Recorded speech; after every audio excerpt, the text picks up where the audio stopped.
Hello, it's good to see every single one of you today. We're so delighted to be here to continue the conversation that already started earlier today from Seun Kuti on Dr. Damage's platform, and we'll go all out to discuss issues and the fallout from that. Earlier on, some people had said they wanted to talk about the issues that have to do with, today being a Sunday worship day. A lot of people are interested in knowing. And so we give more light to areas that you have not, you have doubts or you want to ask or you want to contribute. That will be very delightful to see you guys here. Having said that, I want to also say that it was a delight to have the son of the great Fela Kuti.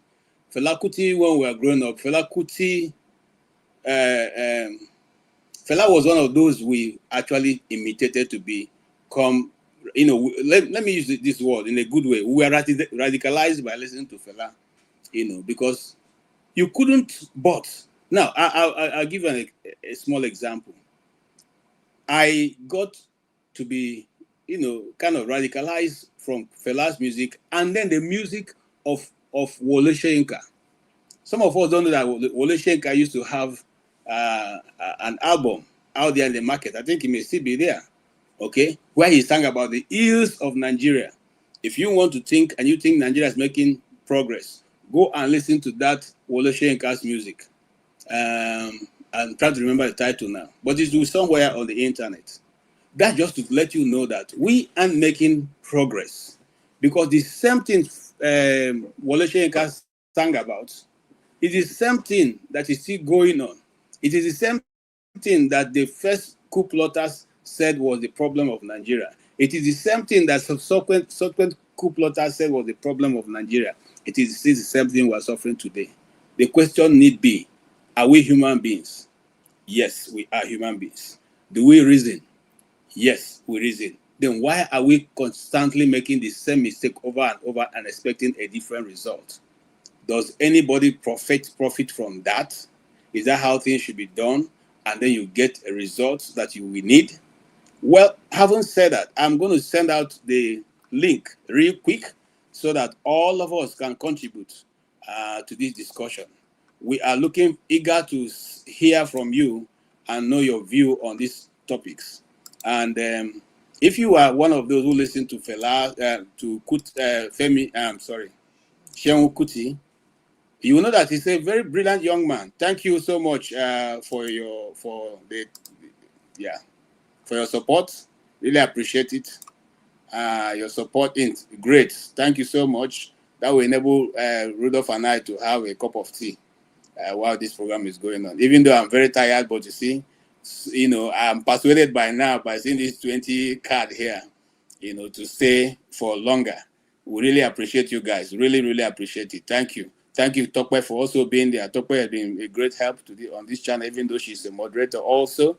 We appreciate you always being around to help. Thank you so much. And then, having said that, I want to go real quick to say that the issue we have in Nigeria is not that we don't have the truth tellers. We have always had truth tellers. Before now, it was Gani Fawumi who told the truth. Before now, it was, there have been great men in Nigeria who constantly bring the government of Nigeria to a point where they can even accept that certain things should be done in a different way. But for where? They don't accept. They don't do that. Okay? And it becomes a problem because people begin to wonder, are we not human beings like others? Okay? Earlier on, Seun was talking about the roads in Nigeria. Those of you who live in the West, you know how roads are in the West. In fact, sometimes when you are traveling at night, you find out that certain places that are so dark and they are a bit dangerous. They have street lights constantly on there, even though nobody is living around there. But those places are lit up so that you don't skip off the road. And even when you do want to skip off, there are guardrails that are put by the side that will stop your car. So they do everything possible to keep their people alive. What is difficult? We can't do that. We can't keep our people alive. Anyway, great men are here to answer that question, and there are many other few that are going to come in. Here comes Chim. Chim, you're welcome. And also Tony. Tony, you're welcome. It's good to see you guys. As true to your word, we are here to continue the discussion. And yeah, Chim, make your first introduction or make your first opening remarks. Is it me or Tony? I can't hear you. I think your name is Chim. I said Chim. Well, KJ, good to have you again, and thanks for having us. I think, by and large, so are we going back to Seun Kuti, or are we going to the religious one? Which one are we talking about? I can't hear you. You're more than muted. Like I said, Chim, it's your initial comment, so you can say in whichever way you want to go. Okay, all right. So thanks for having me. It's been a beautiful Sunday, however I want to look at it. I think give or take, the way the show went today is not bad. We went from being organized to a freelance kind of approach. Some may say, oh, but in between that time, you can see the kind of education that came out of it. The things you said, what Dr. Dominic said, Tony, what I shared and all that. I learned a lot of things today. Not that I didn't know about Constantine and all that, but sometimes things get lost here and there and all that. But a lot of it, for instance, like the education that Dr. Dominic gave on the different sects of Catholicism. Yeah. I didn't say, for me, if you ask me, I would have said the ground norm in Catholic worship for priests is that they cannot get married. But he started talking about, the ones in Lebanon and all that, and how all of those things differ. But I can bet you that a lot of people in this world don't know this. Not until Dominic started saying those things to them, like, really? So there are Catholic priests somewhere that are allowed to get married.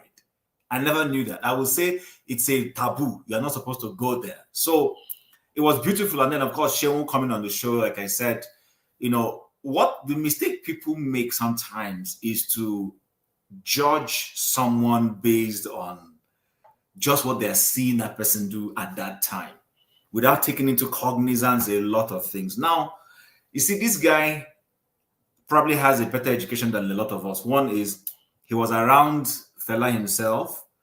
Anything we see from the moral angle of whatever Fela was doing, he saw it close quarters. He went to good schools himself. He had uncles who were very educated. For that family, people seem to forget, it's a very well-educated family. The Kutis, they're well-educated, from his uncle Beko, Olukoye, who was an educationist and was used to be Minister of Health, to his other uncle, and then there are, of course, other family members that you and I don't even know about. His father himself is well-educated. The man went abroad to study, was it law or something? And then decided to go and do music. It's just like Ojukwu, who was supposed to go and study, I think it was also law, but he went there and did something else. So history. He went and studied history, which his father never forgave him for. You get the point. And then people don't, and those who haven't, let me dovetail a little bit away. Thank God for people like Frederick Forsyth and Elechia Madi. I read those books way early when I was hot and willing to read. Those things educated me a lot. When I see Ojukwu before he died, I used to understand who he was. I could understand where this man was coming from. A man who came from a very wealthy home. Very proud, very, very... and was struggling to break away from his father. Yes. Stubborn. He was struggling to break away from his father. His father was having influence over his life all over the place. Do you remember, Chim, that he had to go and went into the army as a recruit, even though he had a degree? You know why? Because everywhere he went, his father's influence was there. Yes. He wanted to join the public service. His father influenced it. So he said, okay, the only place his father did not have any influence was the Nigerian army at that time. So he went and joined. Chim, even at that, his father had influence because by his qualification, he should have joined at the officers' cadet. Yes. But he didn't go to the officers' cadet, so his name didn't show up at the people who were supposed to influence it. He went to enter as a recruit. Exactly. Yes, so that made it impossible for them to control. Before they knew it was already in the army. Exactly. But the point I'm just trying to bring out is this was still a time. Today, how many children want to live outside of their father's influence? Not too many people. Jim, you know, sorry to take this word out of your mind. You know, this was a man who came from a very Sir Louis Ojukwu was a very wealthy man, very influential. And he wanted someone to inherit. I mean, he can't understand how can this son of mine, who was in Eton, who was driving a Porsche car and he's carrying his lecturers, you know, in his car, and he was so held, you know, black man, you know, perhaps the only person in that class at that time, and you know.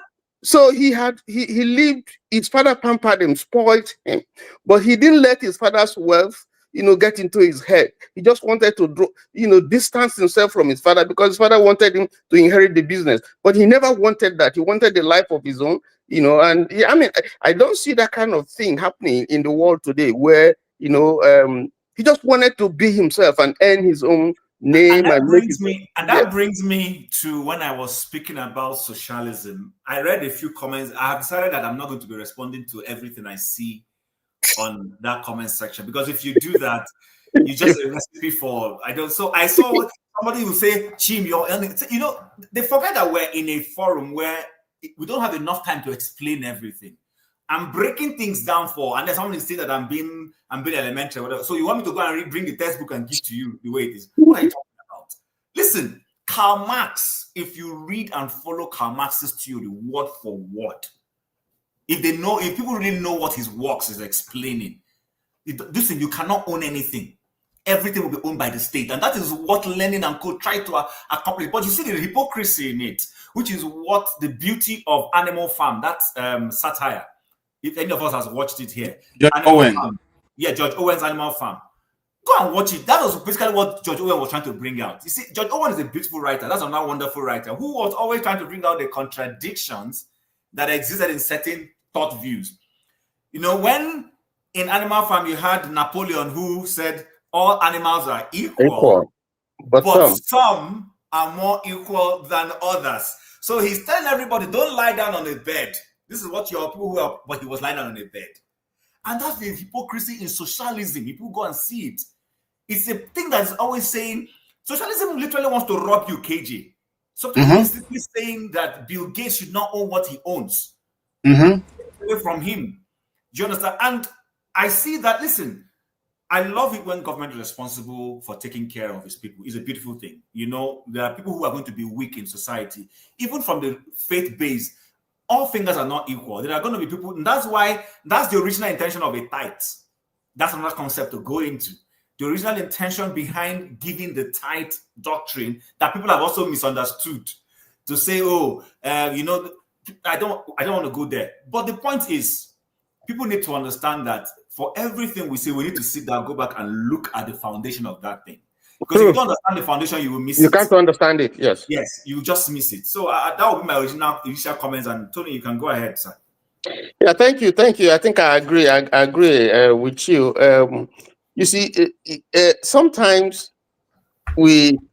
again, pardon me, because I just want to say a few things about the Bible, and you know, thank God KJ is here. You see, there are certain statements that you read from the Bible, and you just take it from the contextual meaning. But if you go to look at, for instance, if you're dealing with New Testament, you know, verses, you know, quotations and examples that are made, sometimes you need to go to the Greek, you know, so that you can, you know, go to the root word of certain words that are used. They are used within certain context, and they mean something different from the contextual meaning that you just see right there. Because when you dig into the Greek and the original meaning, the root word in Greek, it gives you the impression, gives you the picture, of what that word is saying. And if you don't understand that, you just gloss through what is being written in English and just think that that is what it's saying. But there's a deeper meaning, and for you to comprehend it and have a deeper understanding of what is being said, sometimes you need, if it's Old Testament, you need to go to the Hebrew, to the Hebrew text, or the Hebrew translation, to see exactly what it's saying. And so I think that's where some of the times, you have people. Let me just give you an example, if you don't mind. This is not the Bible lecture, but I just make it brief. If you go to Genesis, the creation of the world, in the beginning, God created the heavens and the earth. And then it goes down. When it goes to verse 2, it tells you, and the earth was without form and void. Now, if you look at it literally the way it is, you think. Yes, you would think that God created the earth and then it didn't have form and it was void. But that's not what he's saying. If you go to the Greek, if you go to the Hebrew, okay, Breshit bara Elohim, in the beginning God created, the earth, and then something happened to the earth that was created. Now, in the Hebrew, what follows is the word tohu bohu or tohu wabohu, which means that there was confusion. Something happened to the earth that God created, but it's not clearly stated in that verse 2. It said the earth became void. You think that if you go and check the literary meaning of void, you just think that, oh, there was nothing in there. No, but that's not what it's saying, because if you go to the Greek, you understand that we don't know how many years, but after a period of time, something happened to the earth, the first earth that God had created. And so God froze the earth and covered it with water, rendered it terrapush, covered it with water. So there was no life living there because there was something that happened, disobedience or something like that. So there were beings, I don't know if it's human beings, who were there in the first earth. And so something happened and God froze that earth, covered it with water. After a period of time, God decided to recreate the earth. And that was the earth that brought Adam into being. So, but if you don't go to the Hebrew to understand and the earth, became null and void, you just read through it and you just think that, it's just telling you the grammatical meaning of null and void. But that's not what it's saying, because the Hebrew text tells you exactly, what that word means, but just translated, you have I'm trying to find the word that they use to describe it, but it's just a translation problem that you have there in English, which does not express fully what happened or what is meant by that word unless you go to the Greek, unless you go to the Hebrew. That's what I'm trying to say. So now, if anybody who hasn't studied the Bible or who is just studying it for whatever, like a literature and so on, you just read it, and when someone tells you what I'm saying, and you say, no, it's not there. To understand it, you have to go to the Hebrew.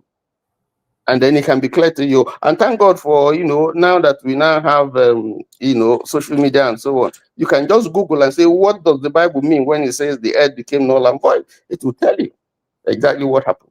I think part of this ill education is also the way the Bible is read in churches. People read it. Okay, so let me put it this way. A lot of ministries in modern Pentecostalism, what they do is to do themes rather than reading the Bible cover to cover. So when the man will come out and say, oh, we're doing, this is our week of prosperity, whatever, and then that's all. So people do not take time to immerse themselves in the book itself to understand what is being said. They run with what their papa is telling them. And you can't listen. The beauty of education, the education that I've enjoyed the most, the time I really felt I was educated was when I went to schools where my lecturer will come up, put up a topic ahead of time and say, go discuss it. Yes. And then we'll come to the class. Listen, I remember as a sociology student when my lecturer in the University of Ibadan said something to the effect that you are a graduate. Come on, bro. at master's level. Okay.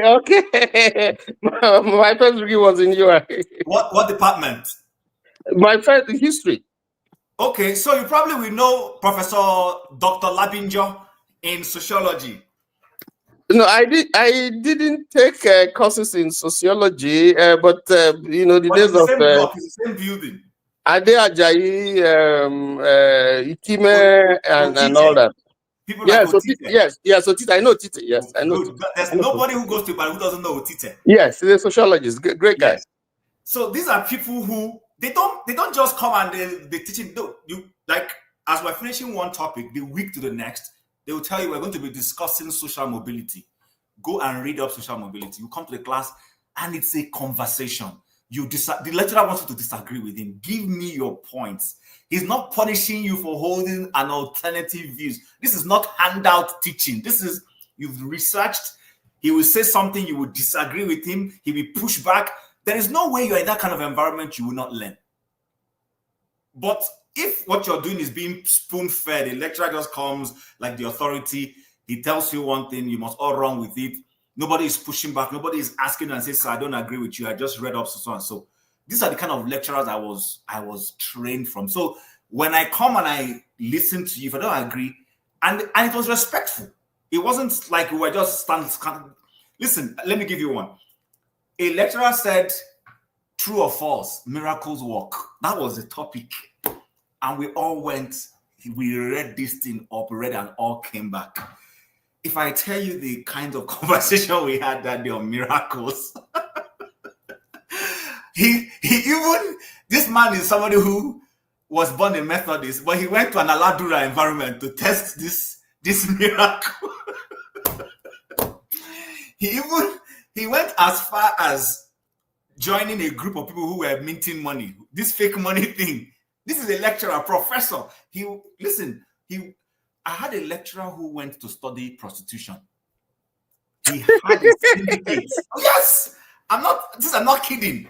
He went, he got his person. We were studying them, trying to find out how do they have a pimp? Is there a ring around it? Is there somebody who is commanding the thing somewhere? Because people just think you see somebody on the road and that is the end of it. No, there is a chain of process in that whole thing. There is someone she's remitting money to.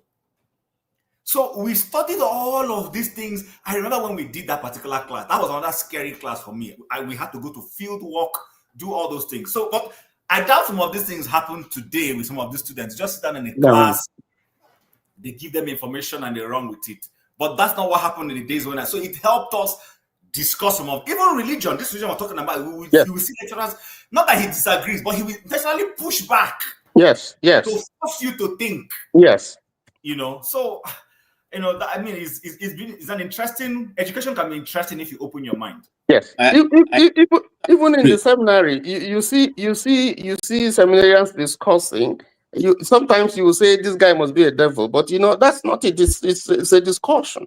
Everybody takes a position and they're trying to dilate it, and and at the end of the day, it brings forth some understanding. That all everybody goes enlightened. But let me say something about what. Hold on, Tony. One of the things I want to add is this: some of the way that we study the scripture or the Bible, as the case may be, that some of us have daily devotional, and when we read from those daily devotional, we assume that is all about the Bible. But see, they are beyond. There's a study called the exegesis of the Bible, which is a careful analyzing of to read into or to read out of the Bible. Yes, and then you have the humilities. The humilities also is a study. It's also how to apply those principles you have seen into what you have studied. Now, you may I'm trying to get a simple text that we can just look at, to analyze. But you see, the thing is, it's not just reading through, because if you read through, it is a word. For those who read through, is history of Israel or the Israelis and their tribes. But for those who come with a spirit of understanding, which is given by God, it's not everybody who has it. I give an example. I used to go to one of my Oga to try to teach him, or rather talk about the apostolic approach, because they keep thinking it's apostolic church. I said, no, the apostolic and the prophetic approach to understand the Bible is totally different. And I used to go every morning. You know, we make a duty. He tell me we'll come early, both of us, and I go sit in his office and I begin to explain. And I begin to explain. And then whatever usually when I finish explaining, you tell me, so what's the difference between this apostolic and the Pentecostal thing you're talking about? Let us continue tomorrow. So one morning, I was going to his office and I heard the Holy Spirit tell me, oh boy, you think this is open to everybody? I say, wow. Because before now, we have done this discussion many times, so he couldn't still understand. So when I heard that, you think this knowledge is open to everybody, I stopped at his door and I turned back. So what am I saying here? You can decide to read from until you come with a clean mind. It's just like when there are certain traditional practices that people do. They tell you the criteria for which you can cross to the next level. Until that criteria is met, you cannot be able to meet the next level, you know. But having said that, this thing you said there, just to give you an example, sorry, Tony. Yeah. I was writing an exam in the days when we used to write computer exams. I mean, that is one course back in the days that I think our Nigerian education did a lot of disservice to. Many of us were doing computer, we never saw computers. So in this particular class, I had answered all the questions and I got one. I was blank. And I know I read very well for that. I did everything to remember this thing. I was blank. So I gave up, picked up my sheet and was going to submit it. Less that particular question. I just concluded, okay, I won't fail. Maybe I won't make up to 80, but at least I'll make 60 something. That's fair enough. Like I'm not a major thing. Let me just go and drop my script. Just as I was about dropping the script, the whole idea of what I was looking for just came back. I ran back to my seat and literally regurgitated the whole thing.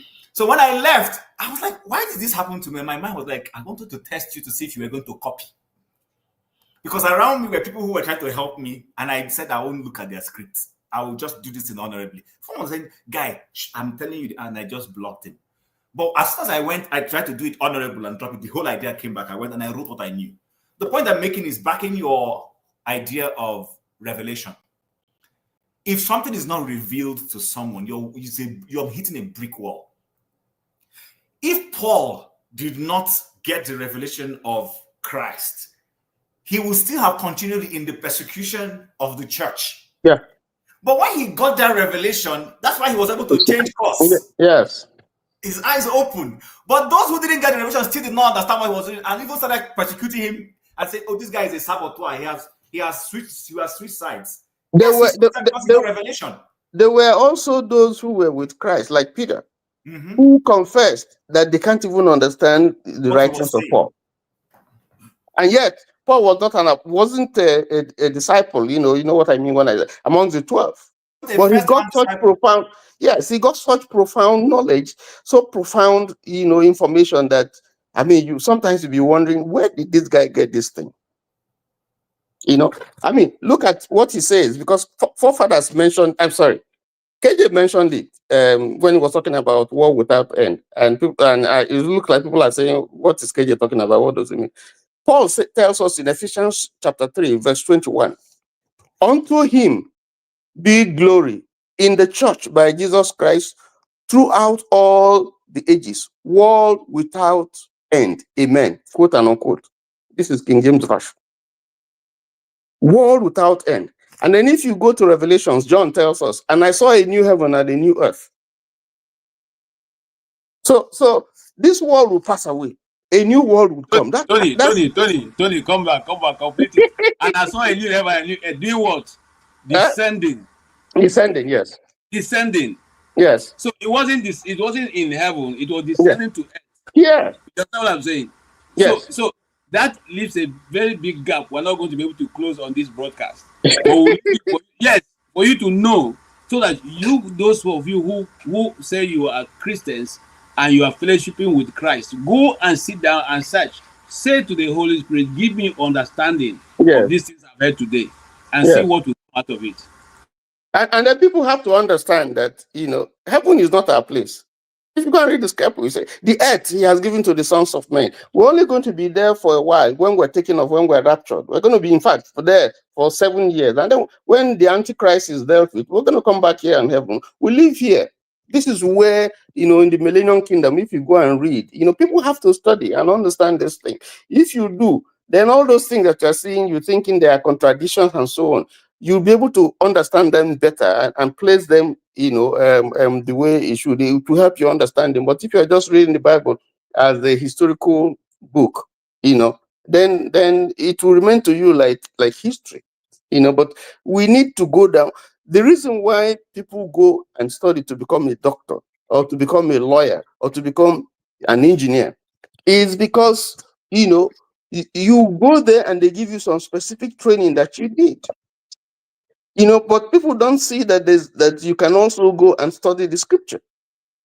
You have to study it because it has a theology. The Old Testament and New Testament has its own theology, and you have to understand it. And you don't understand it by just taking the Bible and reading, unless the Holy Spirit helps you. But you need to go through some training, some studies, and go to the root word of certain things, so that you can have a clear vision, of what this thing is saying. Let me just stop there. Thank you so much. Jagun, you're welcome. Thank you very much. Yes, I've been listening. You guys have gone deeper.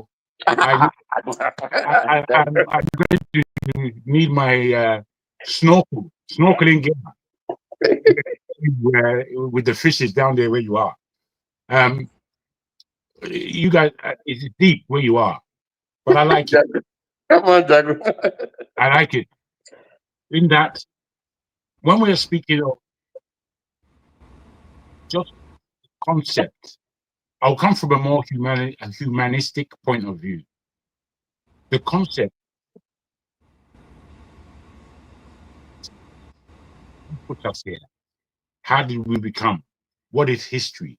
What is spiritualization? Spirituality? Who holds the key? There are too many questions. A lot of these questions can be found in our lives, in the experience that we have, in our honesty. A lot of these experiences can be observed in the life that we see. A lot of this understanding can be given through scripture, whichever scripture you decide upon. I personally have decided upon the scripture of Christ as far as they go and as far back as we can understand. And where you have reached in terms of earth is ours, heaven is God's.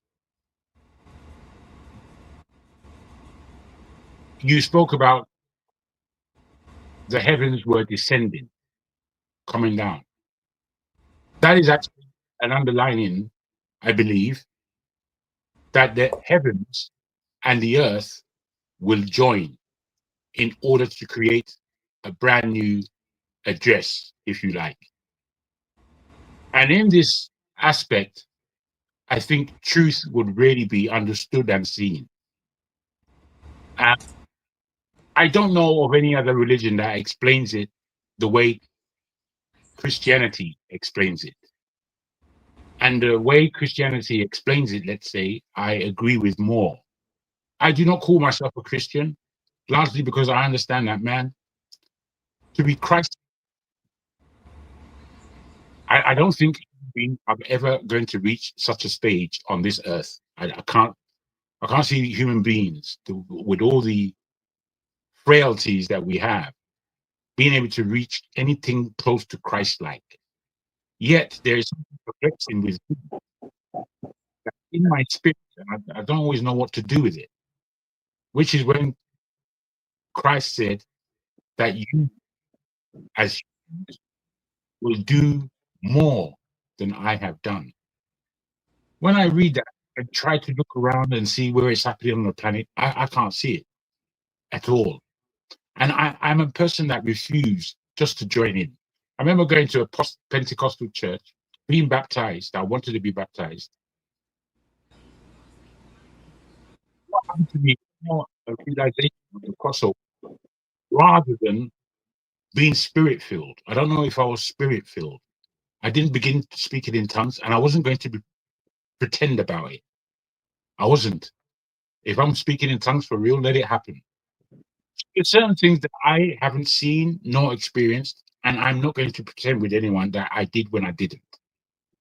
So these are questions that I would like to evaluate since you've gone so deep already, and give understanding if it be anything true to you guys in any way.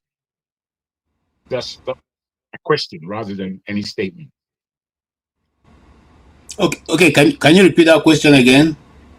Which is to say, for everything I've said and for what Christ said about we as human beings, for the marvel of the miracles that he was able to do, that we as human be able to do more than he did. Now, my own, if I could just browse around it, in my own spirit, I've always felt that I want to heal. And I felt, what would it be to heal? So I'll go around the world and I will touch people, pray for them, and they will be healed. And that is a thing for me. I remember a friend of mine died when we were very young. And in the middle of the funeral, I had the urge to go to the coffin, open it, touch my friend who had died, and raise him. But I dared not embarrass myself to do it. I don't know. Maybe if I was...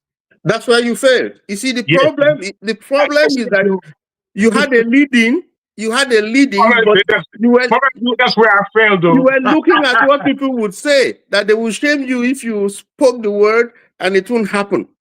That's why you failed. I agree. That's why you failed. That's faith.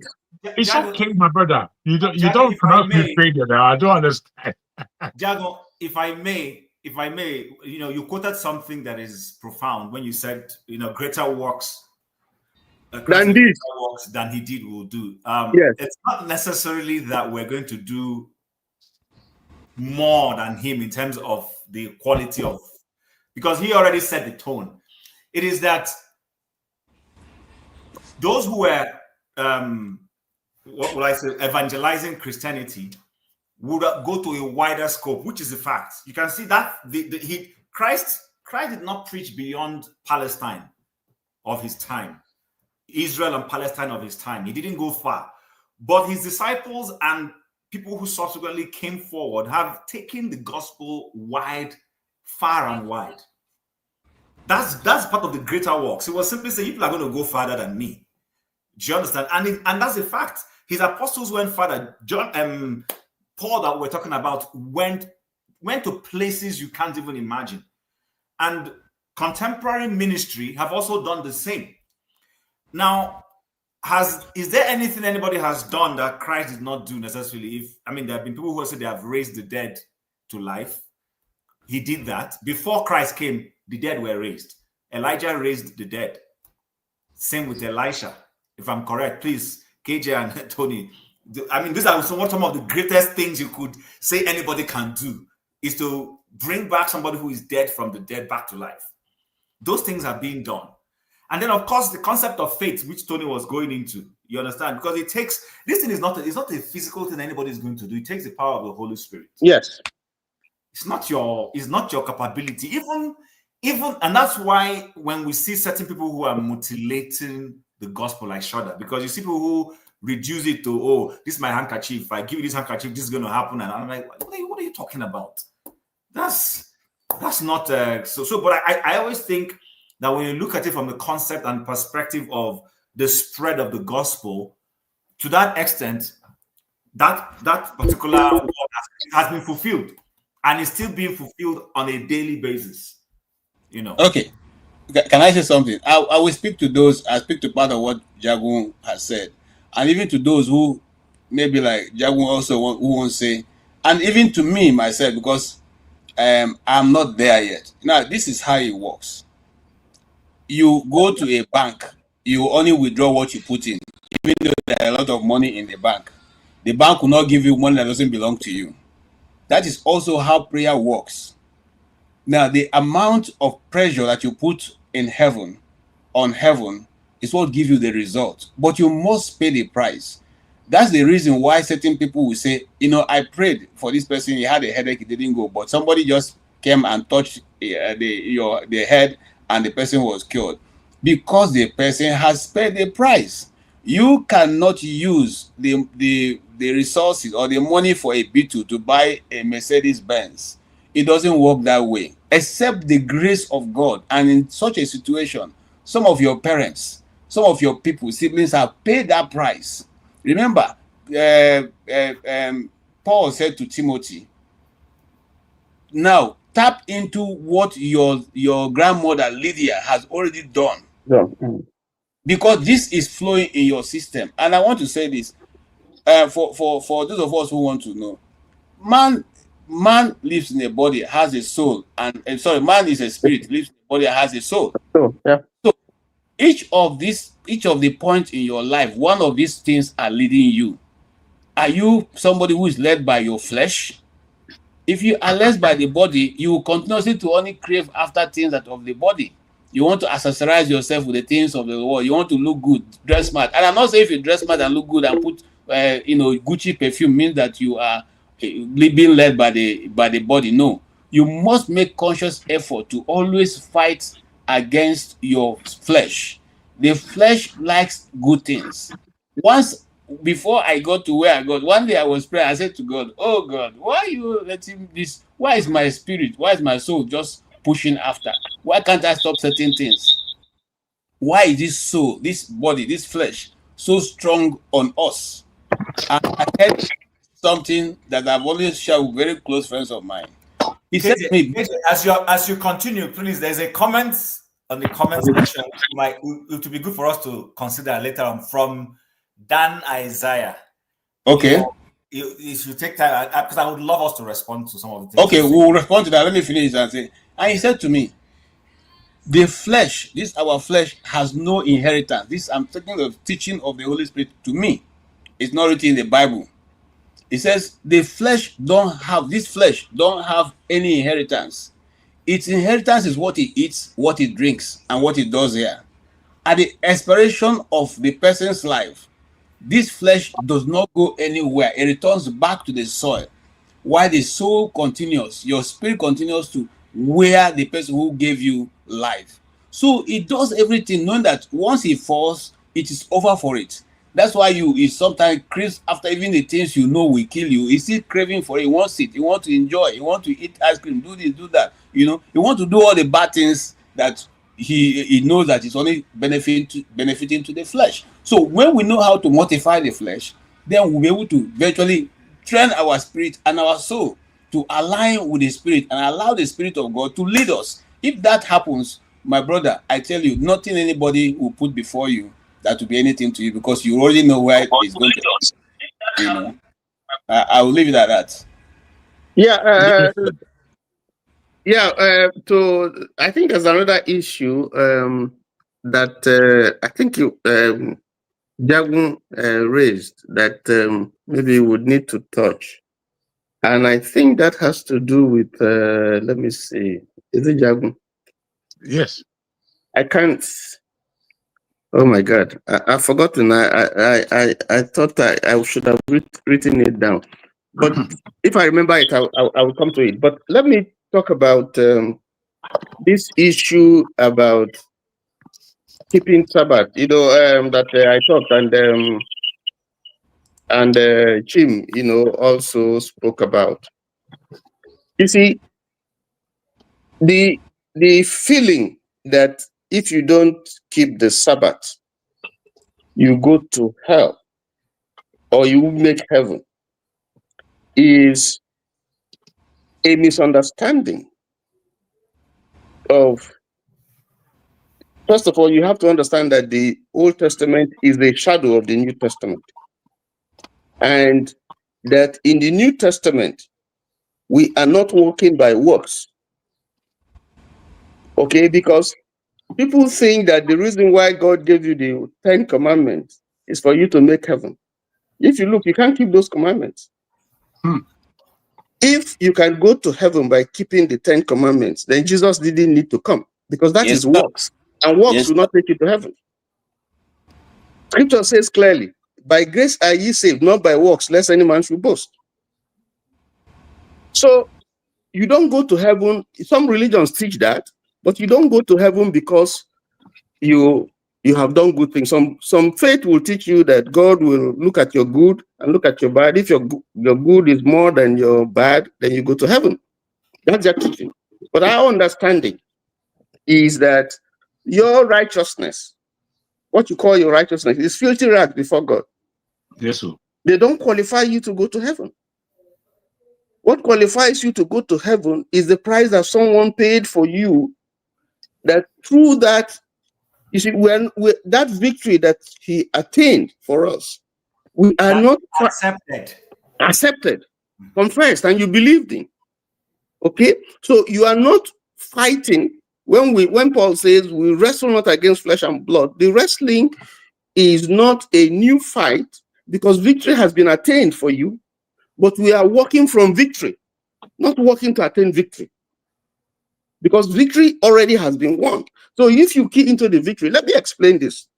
Now, if you look at your power, your electrical socket, okay, where you plug in your whatever, if you unplug your phone or whatever, okay, it doesn't charge anymore, but there's power. But it will not charge unless you plug into that power. Unless you plug in, when you plug in, whatever you plug in is energized. But the power remains dormant. Okay? It's there. It remains dormant until it is activated. Okay, so the power is there. Now I want to answer. Yeah, I think I remember. Power is there. You know, the dunamis is there, waiting for you to activate it by faith. Now, if you don't activate it, you can pray from now till tomorrow. Nothing's going to happen. But if you plug in, just like you do with your phone, you plug into the power, your phone begins to charge, and then you can make a call. Yep. So that's the connection. So if you plug into Christ through your faith and your belief, then you would see what he will do for you if you are in faith. So outside that, so I don't know if what I'm explaining makes sense. Okay, the power is already there. The authority has been given to you, but you have to activate it in faith. And if you activate it in faith, it's going to work for you. What you are going to see is an action. And when that action comes, you see a result. So that's what people don't understand. You know, so that is the problem that we have. Faith. Faith is the problem that we have. Doubt. Because the opposite of faith is doubt. So most of the time we doubt, even as believers, we doubt. We fear what people would say. What if I fail? Faith doesn't have to see it to believe. If he sees it, then it's not faith. It's not faith. If I can see what I'll become tomorrow, then why would I go to church? Why would I believe God? Why would I, if I know what I'm going to become tomorrow? So faith is something that God has put in there that you just have to believe. That when you take that step, it's going to lead you, you know, to a safe place. But you can't explain it.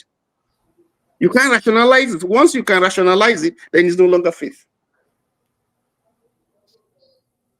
I don't know if I'm answering some of the things that you talked about. Well, I mean, it's not that I'm necessarily. Well, I suppose I am looking for answers, but not necessarily from anybody, if you like. We're having a discussion. Yes. And in as much, I state my position. My position is that I'm a man of little faith, but I'm a believer. Yeah. No, I'm not here to pretend or muck around. I'm a man of little faith, to be honest. I'm a believer, however, a deep believer. And the power that the story, sometimes I even put it like this, the story of Jesus Christ, the power that is in that story, a lot of people, I know they don't understand it. We don't understand it. This kind of power, what is this? Because it puts up either to be gullible or to be faithful without result. You know, the story of the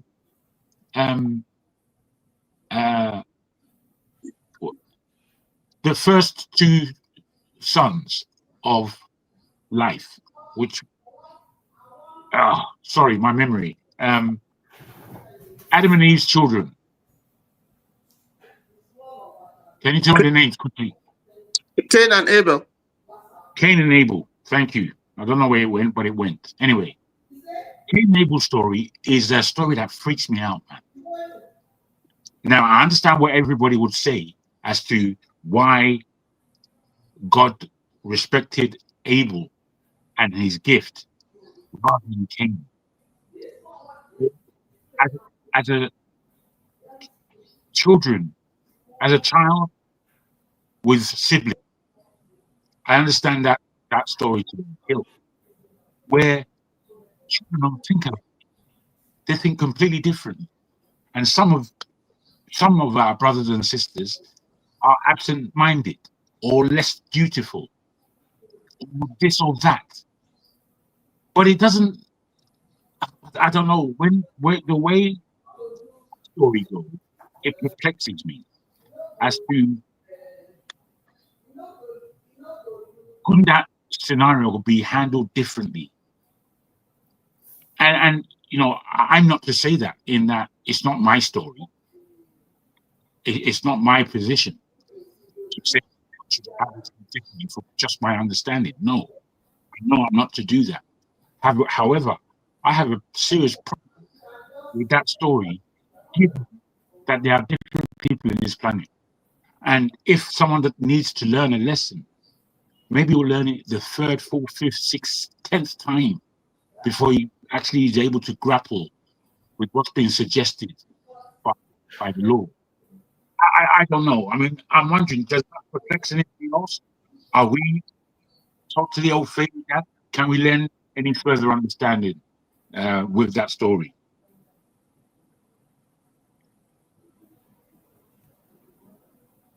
Okay, you see, I just wanted to cross-check my list. You see, that question also, and many more in the Bible seem to look like a contradiction, but it's not.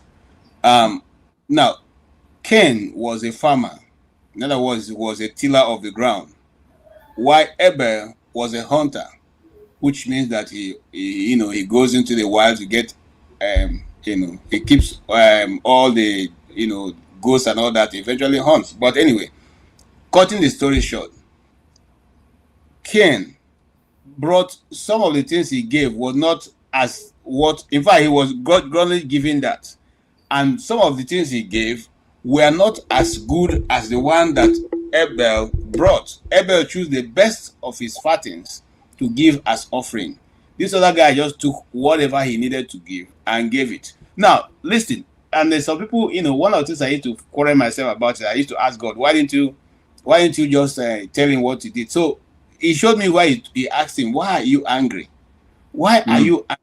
If you did the right thing, wouldn't you be accepted? So he knew what the right thing was. I don't know if you understand what I'm saying. Cain knew what the right thing was, but he didn't want to do it because he was a greedy man. And some of us do that, It is so easy to just put whatever you whatever you think you can put. Because in somewhere in the Bible, God asked the children of Israel, you say, I'm your king. This thing, this lamb you are bringing to come and give offering, will you give it to your king? Some of them come there with, lamb that has one eye, or the broken leg and all that. He was asking them, if you are presenting to your king, your earthly king, will you give him this? If you are going to the Obi of Onitsha, will you take this kind of gift to him? No, you will look for a very healthy animal or the best of your crops and bring it to him. You don't just take anyone that you feel like, oh, the way you can do away with this one and then take it to the king of the Obi of Onitsha. You won't do that. So God is saying, if I'm your king, where is my honor? The honor you are bringing is to give the best of whatever you have. The best quality should be given to him. I'll give an example. When I understood this was once I had an event to attend with the president. Okay, I didn't understand it too. I just had, it was Obasanjo's time, and there was an event holding in Transcorp Hilton. Then it was Nikon Nuga. No. Now, as a pressman, we all should have entered, and those of you who work in this, you know what I'm talking about. You all should have been seated 30 minutes before the president came. But one of my crew members forgot something that is very important for that production. I had to leave. So when I left and I came back, I couldn't enter. Okay? And the security man told me, no, once the president is seated, nobody goes out, nobody comes in. I said, yeah, but you see, if I don't take this thing in here, this thing is not going to be aired because I hold a key, okay, for whatever is going to go on in there. And the guys will not be able to control themselves. These guys refused. Okay? And now if you know Transcorp Heat, you know that it has 2, 3 doors, one door this side, 2 doors here, and then one on the other side, you know, the left side, the right side. I went to that right side, the same thing. So I now asked them, after many struggle to, you know, try to explain myself, and they said, no, the president is seated, you cannot leave, you cannot enter. The doors will not be open. The only person who will come out from here is only when the president stands up and is leaving that any other person can leave. So I had to look for the boss of the guy in charge of the security guys there. And I said, this is the situation we are in. He said, okay, you know what? Can I see your ID card? Can I see this? Can I see that? As I presented them, they now took me to the back of the stage to smuggle me in. Okay, so that event can go on. Now, why am I giving this excuse? Example. This is a human being. It's a human being. So imagine when God is seated, or when we are supposed to approach God, and we come anyhow, any which way. In fact, we can be chewing chewing-gum. In fact, we can even take our phone and be flipping through. But we can't do that when the president is sitting in your midst. When the president is sitting in your midst, you don't look through your phone. You can't even stand up. That's how bad it was. You can't stand up until the president said, okay, he has finished his speech and he's about to leave. Then when he leaves, every other person can go. So if we juxtapose that what God is telling Ken on this issue, he said to him, even your president, you can't take this kind of thing to him. Why do you bring it to me? You know the right thing, do the right thing. But the guy refused.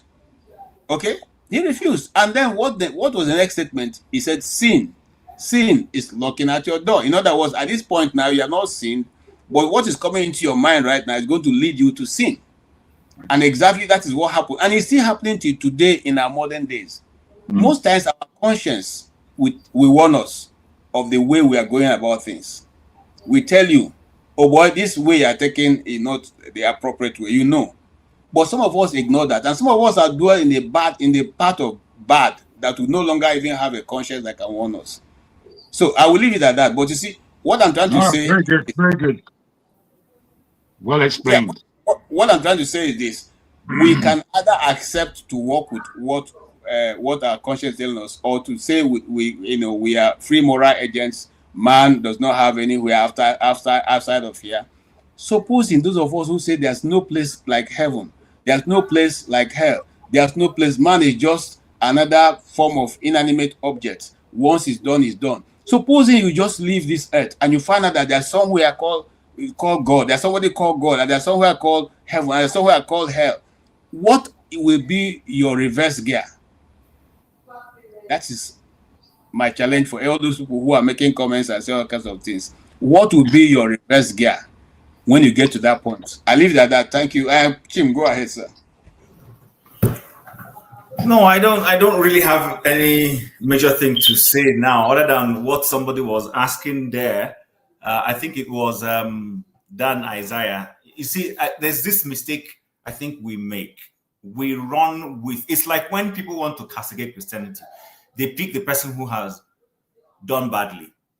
And if you can remember, KJ, I'm not sure Tony used to come to the panel then when we were discussing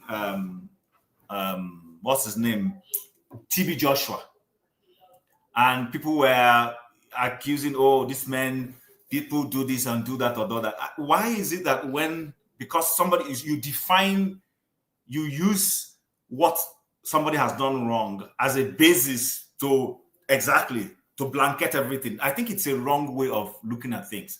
Someone says that we were talking about this whole, I want to read it very well so that I don't miss the point. Just give me a second. I'm scrolling down on it here. It said, Christ didn't open universities that the poor couldn't afford. Our pastors are doing great works, biggest auditoriums, private jets, fancy suits. Okay, let's take that.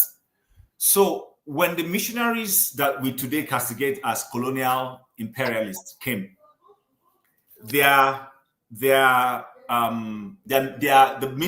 ministers then were setting up schools. They lived in the midst of the people. They created, what you call, like the Methodists would have a place where their pastors live. There's a name for those things. I've forgotten what they call them. They built those things within the community. Some of the institutions a couple of us here went to were missionary set-up schools. And those institutions still stand. They may have decayed because of lack of maintenance from successive ownerships, government. One of those things got into the hands of government. But they created opportunity for people to grow. Now, it doesn't mean they didn't have their own shortcomings. They did have their shortcomings, many of which, if we take time to begin to break down, we'll bring them out. But the point I'm trying to make is this. You don't acknowledge those ones. When you want to talk about that and you say, oh, they're the cause of our problem, they give us an education that is not ours. Okay. Now, the ones who have come subsequently in our black scheme, seemingly now are doing worse in your view, and you are still finding fault again in those same people. It's illogical to me, if you ask me. I am of always the view that there are people who give any good thing a bad name. They exist. We agree that people that believe in God but are bad could likely end in hell. What about people with good moral character but are atheists? Would they? Okay, I'm going to leave that one for Tony and KJ. I'm not going to dabble into that.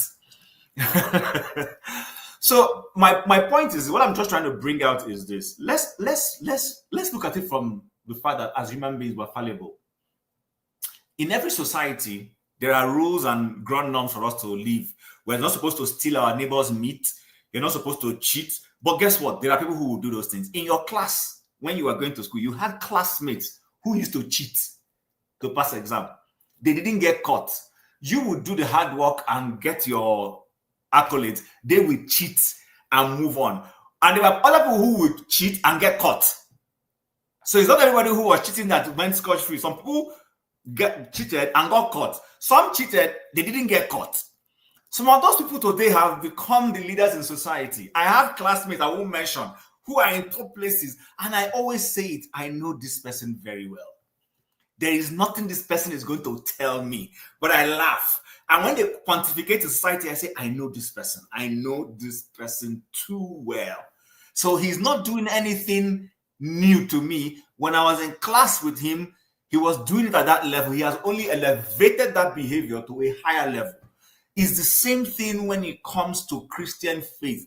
There are people who give, Paul even mentioned it, that some people are preaching the gospel for the wrong purposes. But he says something, says whether for the wrong purposes or for the good purposes, all I is interested is at the end of the day that what happened, that the gospel is preached. Because either way the gospel is preached, people will hear it. But those persons who are preaching it from the wrong perspective will bear a brunt at the right time, which is where I end with the parable of the wheat and the tares.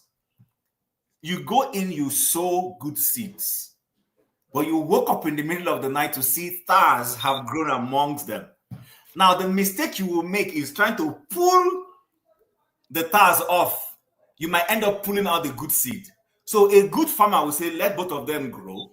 At the right time, you see, the good seed will grow. If it's corn, it will produce corn. You know this is the corn. You take up the seeds, and then you slam everything there and remove both, the stem you don't need anymore and the tar. So I think we need to change this whole perspective of because somebody has done something wrong, then it becomes a blanket basis to use it to, interpret what every person is doing. That's not correct. That's not correct. There are good people, there are bad people. There are deceptive people, there are honest people. They coexist in every society.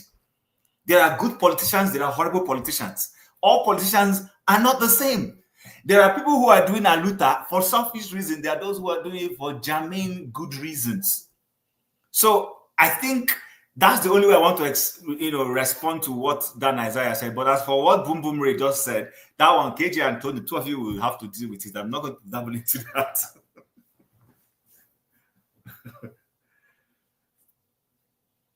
Tony, you're not mute. You unmute yourself. Okay, sorry. There's something else that he wrote, Dan Isaiah. He says, what hope is there for those who aren't blessed? And for me, I underline that blessed with your intelligence and understanding, if that's what it takes to understand the love of God. Can I add to that? Can I add to that before you carry on? This is another thing that I have contention with. In terms of, when I say contention, it means obviously I don't understand it fully, of which there are many things of the Bible and of Christian faith that I don't understand fully. This question, sometimes I think, and I think, and I think. And as we say, there are differences between all of us. And I always feel, what about those people who are dunce? And when I say dunce, I mean it in the best possible way, which is to say, you know, all of us are born with a brain. That is part of the equality of the human existence. And this brain, you know, we can teach it to think. We can teach it to do many things. But there are, I've come across, as we've all agreed, we've all gone through the school system, and we have met people who are truly not academic in any way. Now, it's not that they can't learn or relearn. It's not that they had the best of parents or the worst of parents. It's not this. It's within themselves. Their understanding is very different than everybody else, or for them to think past problematic issues is very difficult for them. What do we do about these people when, for real, if your understanding is lacking, you're kind of in trouble on this earth. On this earth, you're in trouble. Firstly, you know, to get a job of being a lawyer or a doctor, you know, these things, you got to have some nous. You've just got to. So for you to want to be a doctor or a lawyer and not having the nous to be that thing, that is going to hinder you from achieving your goal. So add that, my brother, to how you're going to answer this question.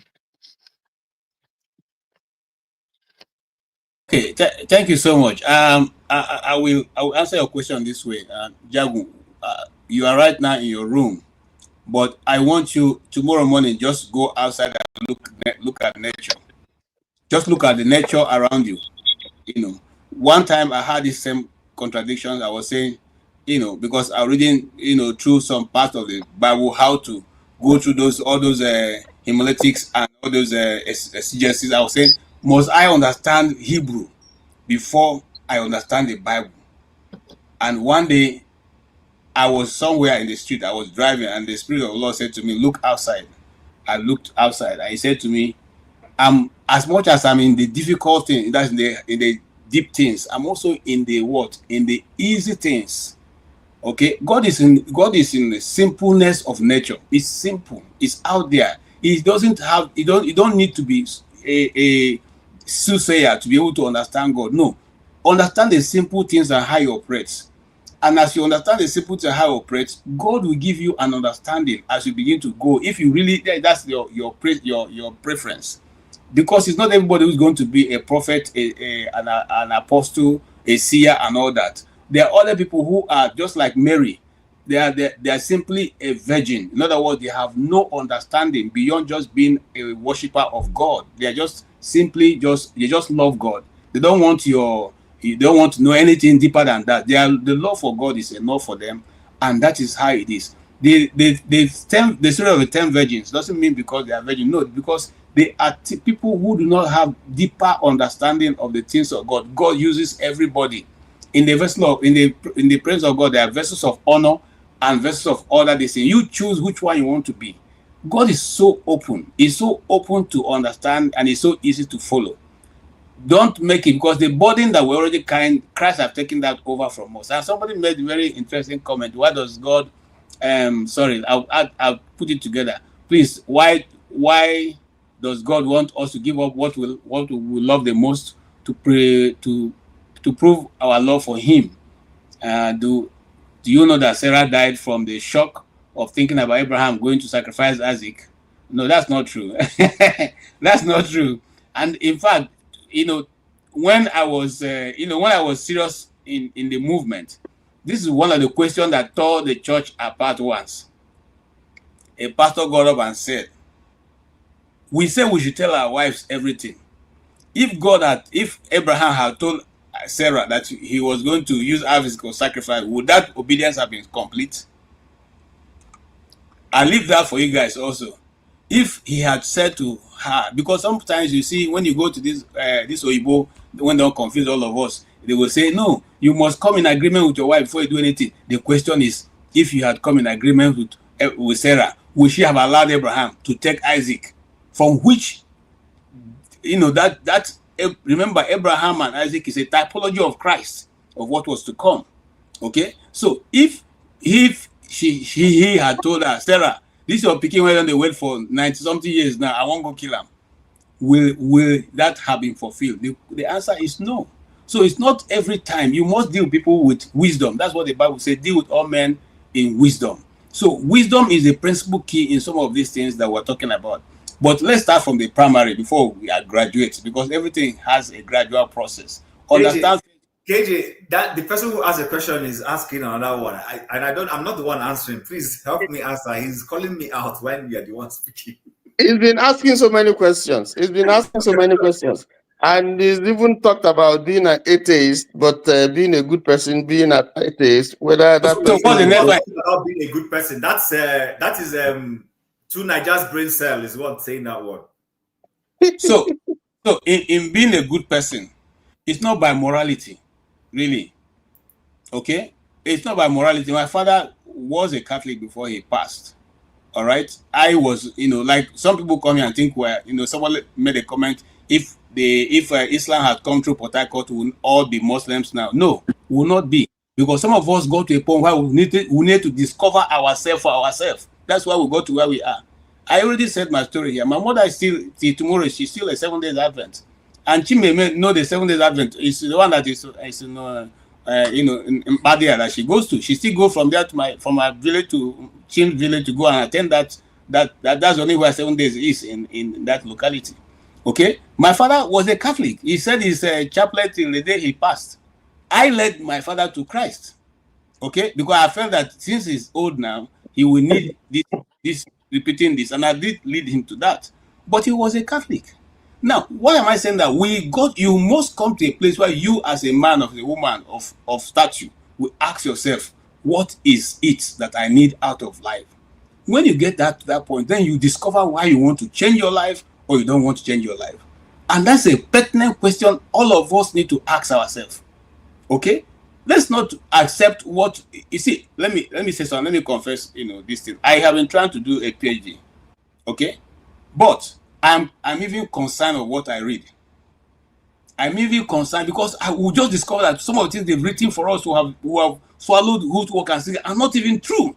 Majority of these things they just hook us up into it and we keep mouthing it, only for us to come to Europe and say, look, this is what we are told. This is not right. They themselves are not practicing it. How many people are graduates in America who are top managers of companies? But they make us waste all our youth going to school, PhD. We even begin to look for how to write papers and publish books so I can become professors. How many are they who brought the book to us? How many are there?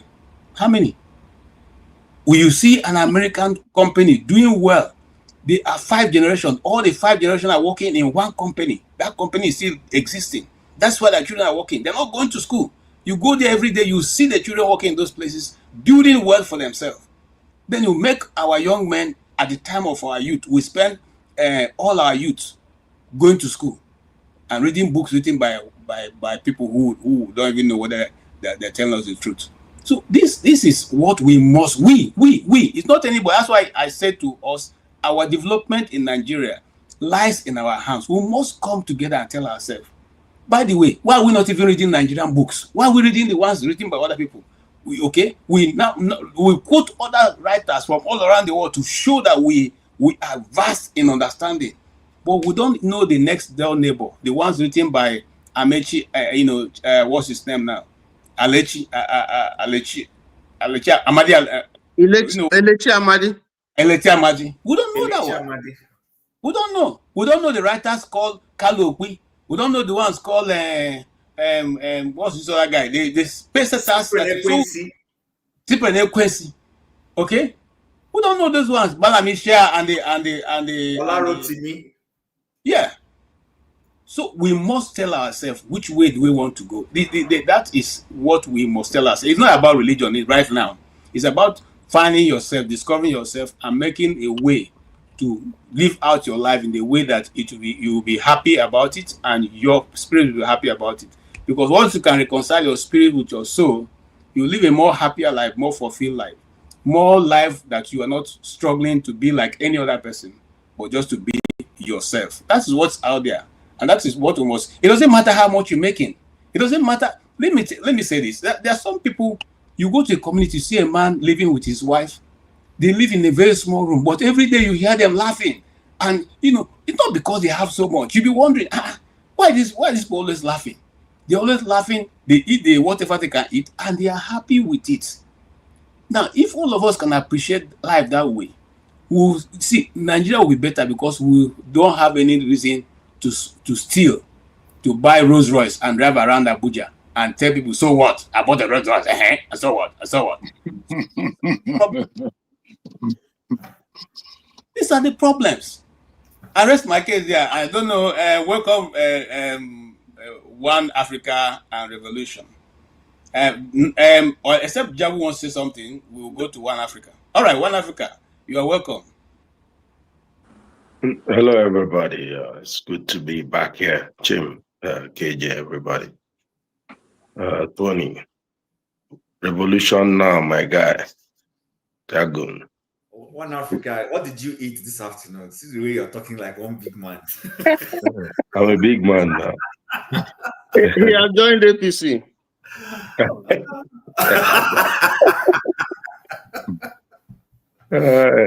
The renewed hope agenda. It's being renewed in Cotonou right now. So I know, like, I just joined in the middle of the whole gist, but I just wanted to comment on Seun Kuti. I think that was the thing before we went, Fela. Seun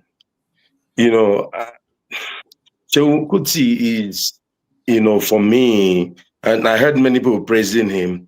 I think he's just a privileged kid, just like other privileged kids, right? His father made a name, which we are grateful, to know Fela as a person.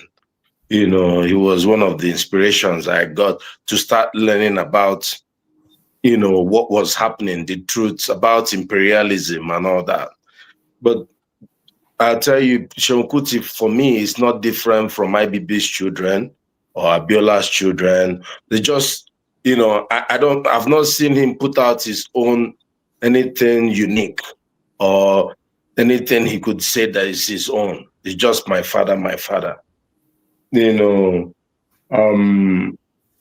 just, so personally, I had the time where everybody was asking questions. I wanted to come online, but I just said, no, it's not worth my time. And I think people just attributed, we miss Fela so much that we needed somebody to just pour the accolades, and he's there to receive it and embrace it, talking about the female part of him and male part of him, and calling it Africanism, and, calling it, what are we talking about? And people are looking at this young man, insulting our tradition. You come to my village and say you have a female and male part as a man, and you're putting nail polish, and you say this is African, come on, Can I ask you a question, sir? Yeah, please. Thank you. I understand your take on Fela, Seun, but I have to ask this, because I've done a study on Nigeria as to why the transfer of monies, of wealth, from one generation to the next is highly discontinuous in Nigerian circumstances. And I look at my own family first, and then I looked at families across rich families who were wealthy, and then the next generation were not wealthy. And I ask you, do you know how difficult it is, or do you appreciate the difficulty of the transfer of wealth in Nigerian circumstances, and how you build a legacy in family? I'll just put that to you first. Yeah, I'm going to answer it in the context of Femi Kuti, and I'm going to use Ziggy Marley to answer that question. We know Ziggy Marley is not as talented as his father, like not even his feet, as Bob Marley. But the only reason we really listened to him or listened to him at all was because of his father. So it's not like, Femi, Seun Kuti, is not, I don't think anything transferred to him per se. He's just a privileged kid. I don't think any of us are going to be able to hear the children of Seun Kuti sing Afrobeat. It usually dies with that generation, the next one. I think there's no way IBB's children will be poor, right? Because they've stolen so much money or whatever. He's a famous guy, whatever. IBB was president in Nigeria for about 8 years. You don't expect his children to be poor. There's no way you expect the children of Bob Marley to be poor or the children of Fela Kuti. It's not possible.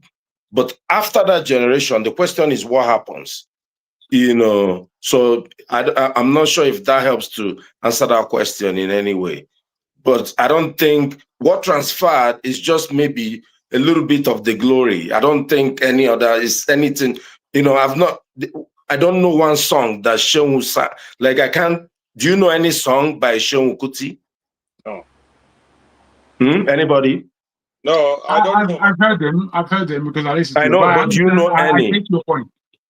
Yeah, because we can all sing Fela's music till this show ends today and start tomorrow again. So these are the famous people, but he comes online and tells people how to behave and tells people, and he dishes conspiracy theory, and people are taking this guy seriously. His elder brother, actually had something original to say. He decided to divert away from the kind of music, not 100% for his father, and he made a name for himself. What's his name again? The big guy. Femi, yeah. Femi Kuti is, you could see at least his style. He had 1 or 2 hit tracks that we know. But, the other Seun is just, you can see them in your high school, the sons of rich men who are like harassing other people, telling them what to do. And the whole glory dies down. I'm not sure, inviting him to the show. Well, it's okay. At least we got a little bit of Fela's breath. But I don't think, if you see anything in him that inspires you, well, good. But if you listen to his father, just the songs that his father gave us, we're grateful for this guy. And, this guy was one of the people, if you look, okay, let's look at the example. Fela criticized everybody. He did. There was no, this session he said Tinubu is his political mentor. And people are taking this guy. He's there. He said his videos are there. He said Tinubu is his political mentor. And people are, and then he comes, I'm criticizing Tinubu too. I'm criticizing everybody. I'm not taking that guy serious. Anyway, I just wanted to, I know, trust me, I love this religious discussion. I like to jump in. Sorry to drag you guys away from it. And I'll be able to go in and say my own bits. But I just wanted to know if anybody knows what's really happening in Cotonou, in Benin Republic. Because they said there was a coup. They said, they removed the putschists. The next thing they said Nigeria is sending military to Kotonou. I thought people shouldn't be sending military to other countries. What's going on? So we are now protecting French interest in Cotonou. And people will come out here and be saying, oh, we're protecting which. I really want to hear people's opinions so I can start seeing people where they belong in the scheme of things. I really, really want to hear people's opinion about it, because this Tinubu will bring all of us. He will remove our clothes in the market, and everybody, by the time he will x-ray everybody, and everybody will, all the older men, they are showing themselves. He will do he go scatter everywhere before he come out, this man. But I want to hear other people's opinion about what's going on in Benin. But because this one, I don't think anybody expected it. For us to go and intervene to keep France, Macron, that is looking for a way to escape from his country, that poverty wants to kill. They want to continue to be in Cotonou, and people want to help their people out. And Tinubu is going to have to bomb them so that France can maintain their business. And the man even came online to say that he called, these people are insulting us. But go ahead. Now my turn? Yes, actually. Okay, good evening, everybody. Just respect to everybody, like always. I know many people will say my views are always like a person who don't know where they go, but no problem. We continue to say we are living in this world. So, and I won't say everything the way every people say it, I just want to applaud my brother who just spoke about what Seun was telling us, that my beautiful sister asked some question. I didn't even see it because I was watching, but I didn't notice that he painted his finger, and she asked him a very good question. Does that thing you painted, what is it? Does it mean anything? Are you a bisexual? Because the people no, let us look at it properly. I live in Sweden, where there's freedom of anything can have men marry men here. And then when you see somebody, a man, painting the fingers, it shows sexual, there's a linkage there. It's not just something anybody go just come painting finger. And then the brother started explaining his female parts, feminine parts, and masculine parts. I was just stunned. I said, oh boy, Kuku, come straight now. Tell us straight if you did for both sides. It's allowed. Yeah, I tell you, it's allowed. But come straight. Make we know say, now there you stand. But he just talk and he say we be fools. After he jump him over, come jump into the second question. I thought that you brought up a very good topic for people who are condemning the white people, the Europeans, because when anytime they come, they condemn Europeans, culture, everything.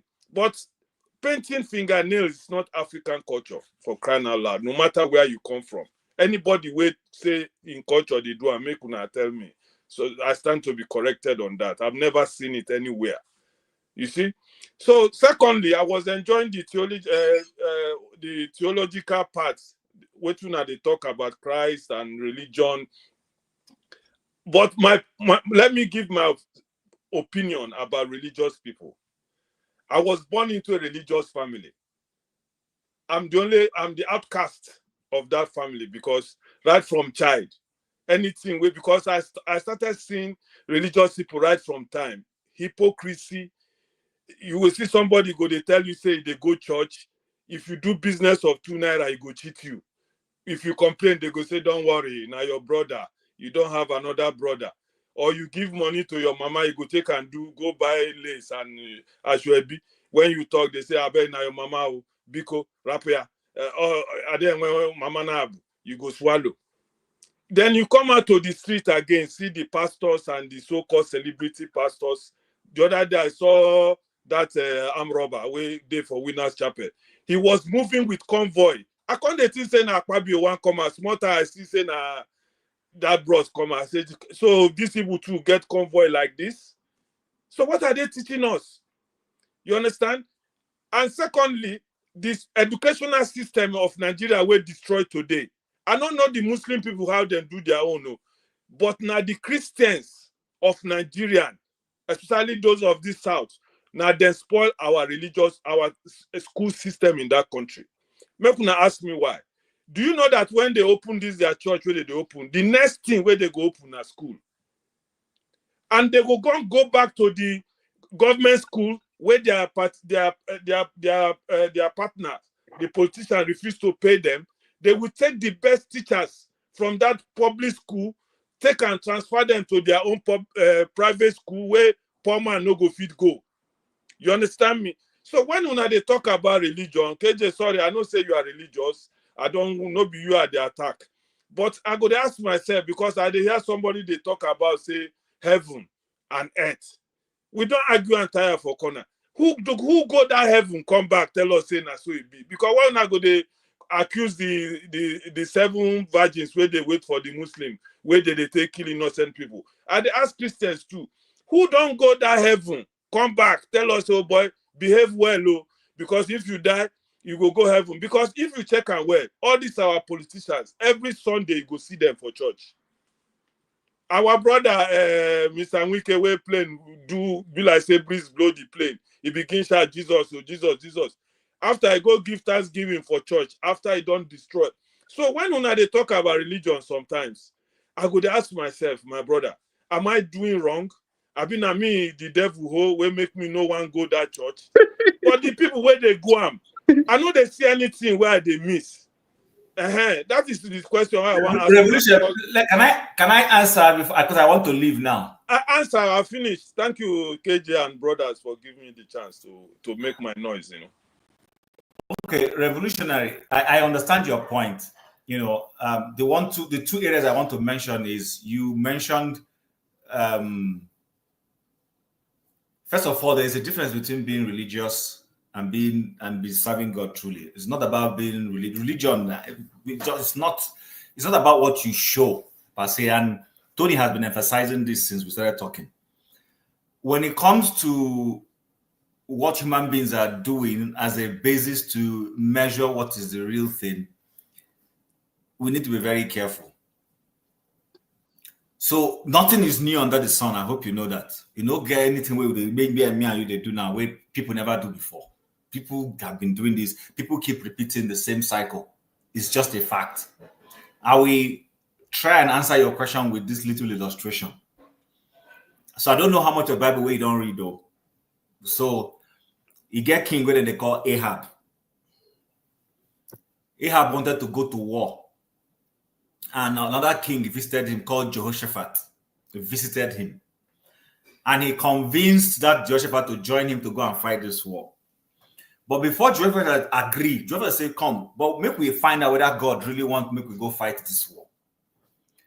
And the man now assembled all kinds of pastors and priests. Okay. They came, all of them, prophesying that, they should go to the war. If they go for that war, they will be victorious. Joshua said, come, what is with this people they talk? They reach my body. Is there no real man of God that we can find this thing out from? Look, take my note, say real. Otherwise, he could see through those people that these are charlatans. And then Ahab answered him and said, yes. Well, there is one. But that man not ever say they talk good of me. About me. He not ever say anything good about me. Take note of my words. He not they ever say anything good about me. So in other words, he didn't want to hear the truth. He wanted to hear what was good to him. That's the same thing happening with our modern day politicians, whether they're in the US, UK, Nigeria, Sweden, anywhere. People want to hear good. It hard. In fact, we've been taught in modern discussion, the sandwich approach. Say what is good, then embellish it with what is bad, then you close it with what is good. Now, so they do have syndrome. Now they call them the sickness of Nigerians. So why I'm saying this is because if you are somebody who is a straight shooter, life will leave you. They're not going to like you. People not going to invite you to come event because they go to this guy, they did too hard. It's too much. So, but at the end of the day, they brought that other man. Before they brought him, the person who went to bring him, tell and say, guy, when you reach there, no go to talk nonsense. So everybody don't talk good. No say when you go reach there now, you go begin talk your own. So he kept quiet. When he landed in front of the man, they asked him, he can't join the crowd. Say, okay, King, go well. The battle go well. Now King told him, say, guy, make you know they lied to me. I never tell you, say, make you know they lied to me. And then he said, okay, you want to hear the truth? And he told him the truth. After saying the truth, what did the king say? The king said, Joshua, you see, I'm not telling you, say this man don't like say good thing about me. So, listen, the point I want to make revolutionary, don't look at all these people you are seeing. Carry this Bible, read them. If you believe them, live your life according. If you believe, let me cut in before you land that final point. Okay. This is exactly what Una they always tell us. I have a sister. Who be this one? Wait now, make I just give you now. Now that place Una they take things so Una go feel full us. Una go tell us say make we forget the people where we they see where they mess up. Make we just go our own. Just to God. Now so my sister they tell me. Person where be say if they talk of hypocrisy, na her character. If they talk of badness, na her character. If I come, then you go, they ask me, like if you not call me for 2 years, one day you can't call me. The first thing where you go ask me, I tell her, say, Sister G, can you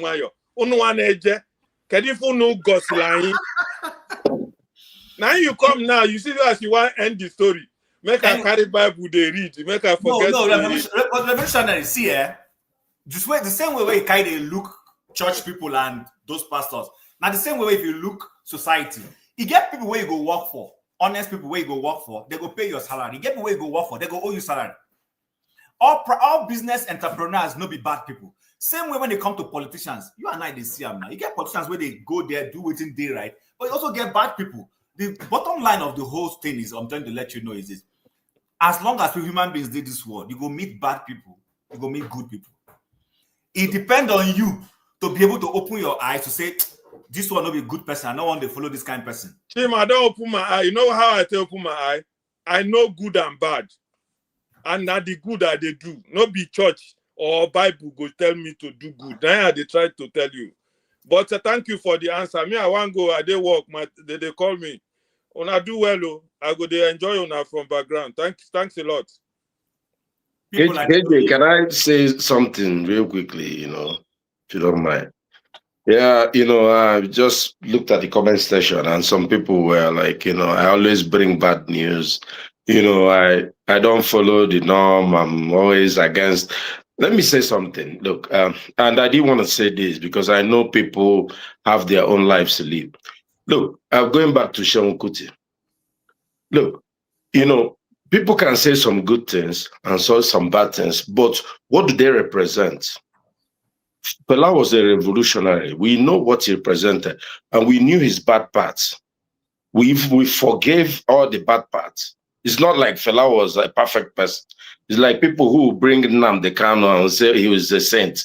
From where? He has bad parts, good parts. Even Tinubu has something good that he does. The point is this, who would want his child, who raise his child to be like Seun Kuti? He's not a role model for anybody. Even when I saw him on it, he looked like he was high. Didn't you see him? This someone who's smoking. Look, every time we are idolizing the Chinese for all the technological prowess they are making, STEM and all that. People are making progress. Some people are talking about male and female and smoking Igbo. What's that? How is that revolutionary? How is, if you continue to do that, the world will leave you behind. We're talking about people who encourage our children and our grandchildren to take the next step to catch up with AI, to catch up with all the things that are going on with chips, with, how do we move? And people are, just, come on. Everybody, just tell yourself the truth. You've seen this guy. How many times? We need to keep role models for our children. It's not Seun Kuti. Please, nobody should tell me that. Thank you. Okay, Odi, you maybe. Tony, sorry, can I say something before I leave, please? Okay, go ahead, Jim. I said I was referring to Seun Kuti as sir, and what a shame. Who I call the janitor in my office, sir. I called the janitor in my office, sir. I called the lady janitor. I said, ma'am, I greet her. No, I don't say janitor. Good day, sir. Good person, sir. Sir has nothing to do with where I place you intellectually or whatever. It's simply just a way of respect. If I choose to respect Seun Kuti and call him a sir, it's my prerogative. There's nothing wrong with it. I totally disagree. I usually don't respond to those comments, but I just felt like I won't let you get away with that stupidity. Good night, guys. Yeah, good night. Alaba is there. You should come online now. Not be Idefia. Come online. You come. He's there hiding in the comment section. Come. Odi, if you worry about what is written about you in the comment section, you just run blood pressure. People have a right to say whatever they think. I was in a platform yesterday, and we're talking about this insurgency in Nigeria, and I was trying to classify the various patterns and manifestations. If you see all the abuse that abuse me, that insurgency is insurgency, this. But I was trying to point out the fact that if you look at various places all over the country, they have different manifestations. I don't know whether maybe I didn't make myself very clear, but I'm saying that if you look at the character, in some regions, there's a way that there are certain things they do. There's a way they perform. There are places where they wipe off communities. There are places where they just take women, take young girls and take them to the bush. There are places where you have kidnapping somewhere and all that, So as I was trying to analyze and trying to pinpoint some of the underpinning factors that may be influencing this thing, because it's different from region to region. I just came, I was insulted. No, only one person. As I was reading, only one person consistently kept on saying, no, that Tony is saying the right thing. Tony is saying the right thing. Tony is anyway. But, in the entire abuse and everything, people were coming in and blasting, but they didn't let me explain what I was saying. But, but if you get carried away, if you have a right to express your views, okay? This place it's not a contest for who Sabi book pass or who no book, or no, it's not. We are all learning, we're all sharing knowledge. When we see superior argument, we take it because we want to learn. That's what this platform is. And when people make assumptions that we think are not correct, people come in to say, no, I don't think this is right. Because people are learning, people are listening to us, we're on air. So I think that's the basis. But when you begin to reduce it to personal animosity, to attacks and ethnic and religious bigotry, that's when, the entire thing becomes, just like, infradig, below pedestrian, So don't worry about what people say.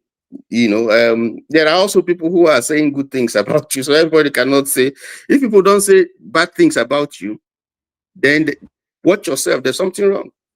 No, I'm sorry to interrupt you. It wasn't about it's just that Alaba is, one of the panelists here, to hide in the comment section and through, I'm just calling him out. I'm not worried about the other. What I'm saying is it's easy for people to come out here and say, I like China. I like us to be China. But if Seun Kuti lives in Beijing, they will arrest him now. He won't be, they will take him out of society. Let me tell you the truth. Because China doesn't want people like him. Right? Let me tell you, am I wrong? They don't want people like him. Is it to say, we want to build it? Because it's not going to build them the next AI. It's not going to encourage their children in maths, in STEM. It's nothing. He just be there and showing them how smoke blowing. China, they don't want that. Come on. I didn't listen to him, even though I didn't listen to him. Honestly, I have my personal reasons why I didn't listen to him. But there must be a reason why Dr. Damages brought him to the platform. There must be a reason. He's opening a political party. You see, I think critique is all very well. Critique isn't a problem. I critique a lot, and I'm extremely opinionated. I know this about myself. However, I like being able to defend my opinions. I don't just have them wafting and wafting out of my head. The things that stick into my mind have been heavily evaluated before I utter them. When looking at someone like Seun Kuti, I think we have to understand the type of person he is and what it is to be that type of person. I think a lot of us, however, my great grandparents, my grandmother's brother was a multi-billionaire in the 1920s.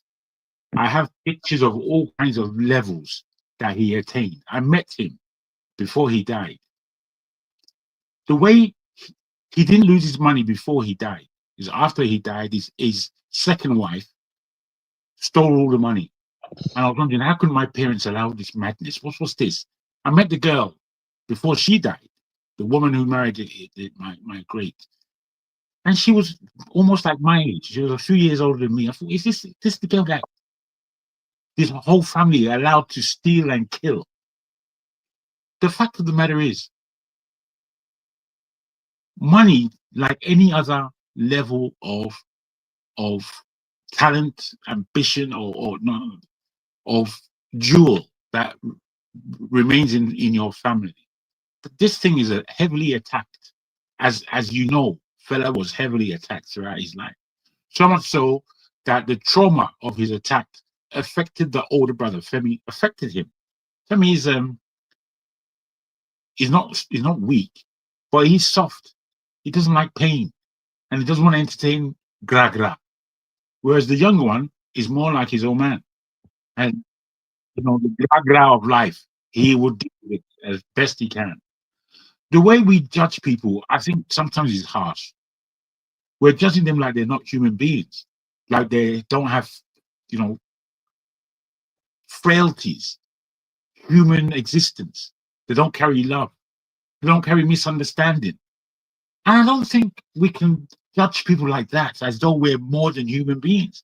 I am telling you that to come from money or to come from fame, even worse, it is difficult for that child to assume himself, him or herself, into themselves and not try to be their father or their mother, whichever is more famous. So again, Nigerians, we do this thing that is so typical of us, typically Nigerian. We can't even see that that's how we're behaving. How difficult do you know it? How difficult do you think it would be to be a Kuti child, differently from a child of Babangida? To be a child of Babangida, you can just hide. You have your family, you have your friends, and you can just hide the rest of your life. To be a famous musician's child, it's not easy. And then you are surrounded by all kinds of temptations. And then you still have to make something of yourself. This person that we are calling Seun, he's gone all around the world. He's set up about 15 different bands in Brazil, in Trinidad, in places where they value Afrobeat in its real sense. All these bands, they're very, very talented, good. I always felt that if during Fela's time there were more people playing similar Afrobeat as his, there would have been a revolution of consciousness. So much so that Nigerians' psyche would be different today. But the psyche of Nigerians is a toy. It's like playing. It's nothing to take seriously most of the time. It's, again, the legacy of Nigeria is the level of education people in Nigeria have. That's our only legacy. That's our only legacy. And then because of the way that legacy works, it's very individualistic. Yet we are communal people. So already there's a difference in how we're going to see it. The difference between the way my parents think and the way I think. Can I ask you a question? Yes, sir. Have you ever seen Seun Kuti criticize people before? I have. Do you think he's a typical Nigerian in every sense? Actually, worse than the Nigerian you're describing? Because when he criticizes people, he removes their soul from them. We just gave him a little bit of piece of his medicine. Now, look at what we're getting. I accept what you're saying. I too, as much as I want to, I don't want to boast that I'm not the kind of Nigerian like everyone else. I don't want to boast that. That is not a boast for me necessarily. It's just an observation that I know I'm different. I think differently. I come to different conclusions. But I am a typical Nigerian at the same time. I remember a Jamaican lady said to me, with this accent I'm speaking, she said, you speak so Nigerian, she said. I goes, what do you mean? You're a Nigerian. I goes, yeah, I know I'm a Nigerian, but I'm not typical. She goes, no, you're typical. I goes, what tells you that? She said, you're confident to the point of boasting, but you don't boast. You never boast, but you're confident to that level. I said, is that who Nigerians are? She said, yes. So I have to read it from her critique about me. Whilst I'm pointing my finger, there are fingers pointing back at me. All I'm trying to say. Let me ask you one more question as you're, reeling out your point. Would you want a Seun Kuti as a leader, like to become like president of Nigeria? Do you think he will run Nigeria as a country well? More than Seun Kuti, his father. No, wait, Ejo, please. I'm saying his father because I valued what his father had to say politically. However, I wouldn't necessarily want him as a president. And this is my man. I won't really want my fella as the president of that country. I would prefer, sorry, personally, so revolutionaries don't make good leaders necessarily. I agree with that. Fela Kuti, you know what killed Fela Kuti, right? We know it's also the disbelief in science at the time. So we loved him for everything. That's why we say he's not like a perfect man. It was his refusal to accept science and that's what led to his demise. So to say, oh, Fela Kuti will make a good, Nigeria will go to this. Well, I love Fela Kuti too much that I can't come. It will dishonor everything I love to even criticize him in public. So I can't do that. Not because of his son, no matter what his son said. But I'm just saying, movement of the people is criticized from his Fela's gig. It's like joke. He sang about MOP. And this guy now coming, are we joking here? Everybody's like, let's go and smoke ganja. Well, I don't think it's fair how we critique people in Nigeria genuinely. But you got to tell him first, he's the number one critic. Ross, I've heard you and I understand what you're saying. What I am saying is that somebody like him, we need to take our time in our critique. Like you, I used to listen to his older brother. I've seen his older brother on stage and he performs well. He doesn't perform anywhere near Fela himself. And then I look at his antecedents as to how he brought up his family, his dislike of ganja and all this kind of thing. And I can appreciate where he comes from.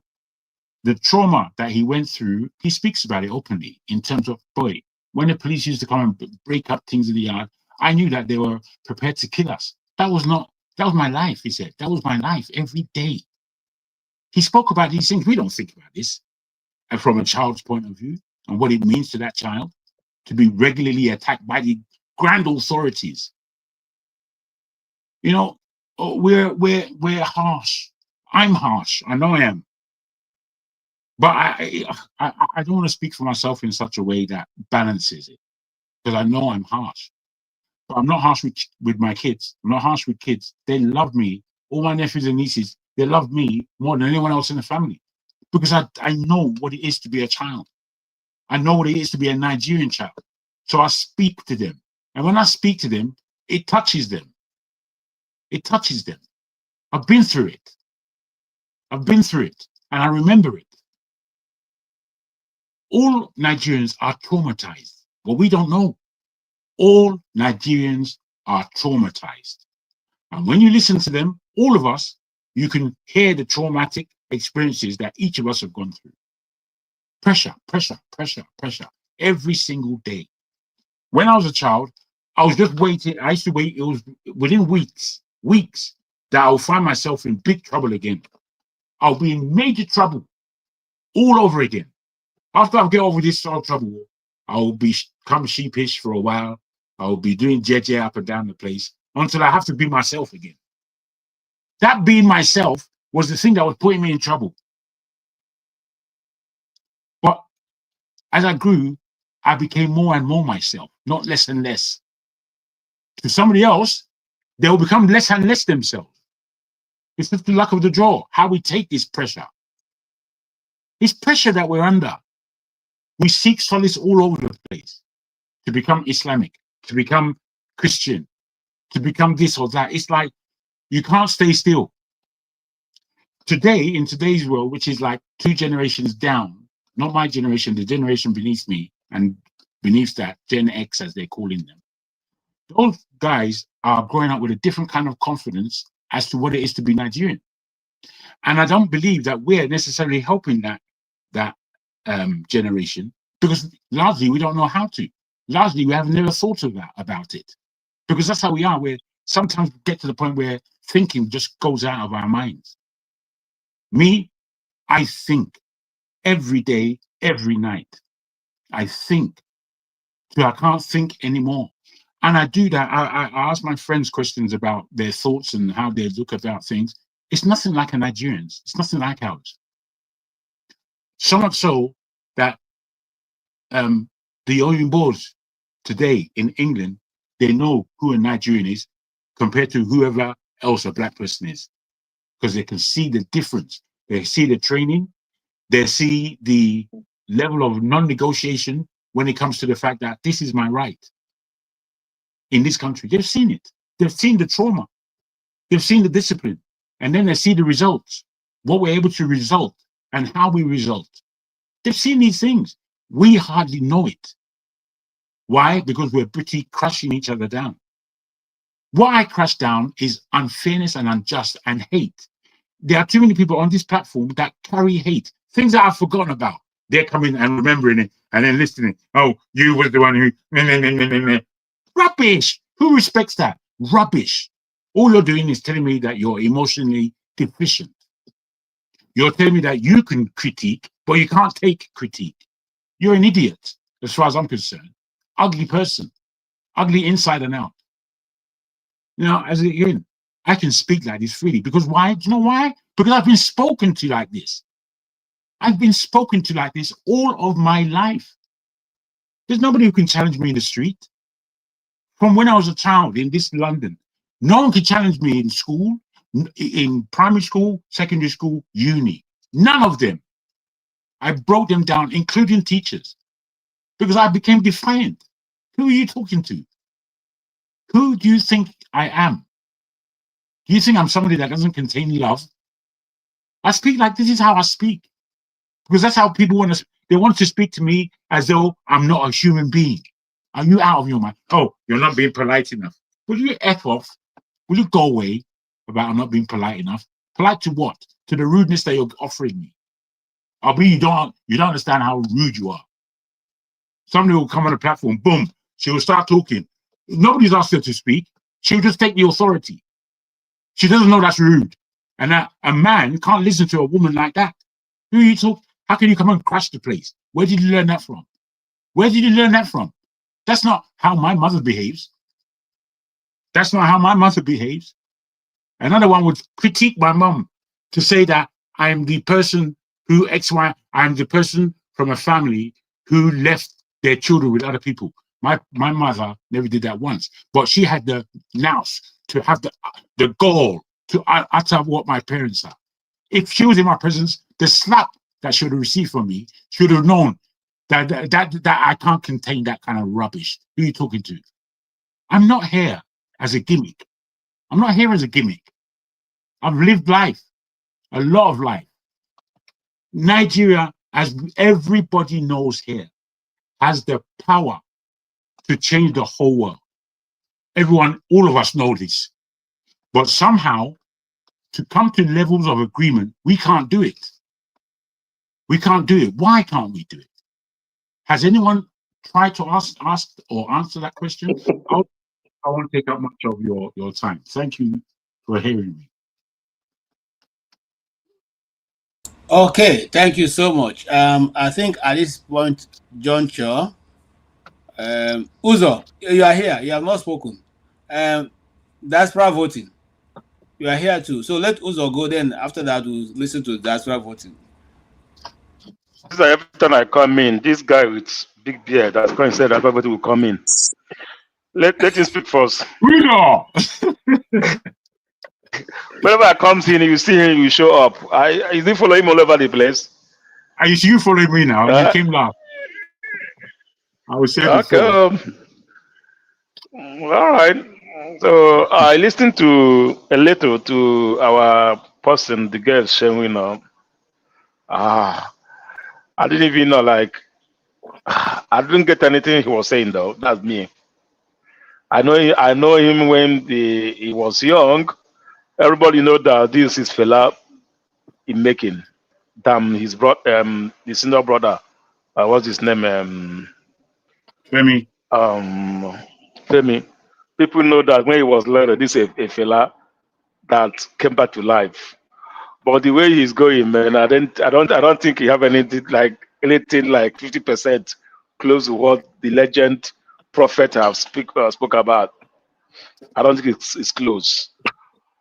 Fela came the world that was no internet. He still part his message. Now there's internet, I don't see the message we hear.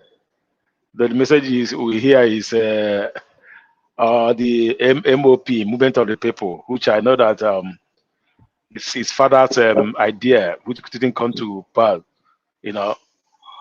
So, but if you're able to get that, get that in place, you know, I don't even think that INEC will even allow him to even register that party. You know, INEC, the decision maker. So I know somebody asked him what about Bashore, yeah. Even though I wanted to answer him, even if the idea you have is not what Sharia party has, all right? Can you just give out and follow up? Because if every idea I have is the way I want people to behave, we are going nowhere. All right, you have to group up some things and accommodate some things. That's the way it should be done. I'll tell you, if Seun with VDM, with other people, with the kind of support they have, the youth support they have, I work with Shore. I know that some of Obido will key in. They will take Nigeria by storm.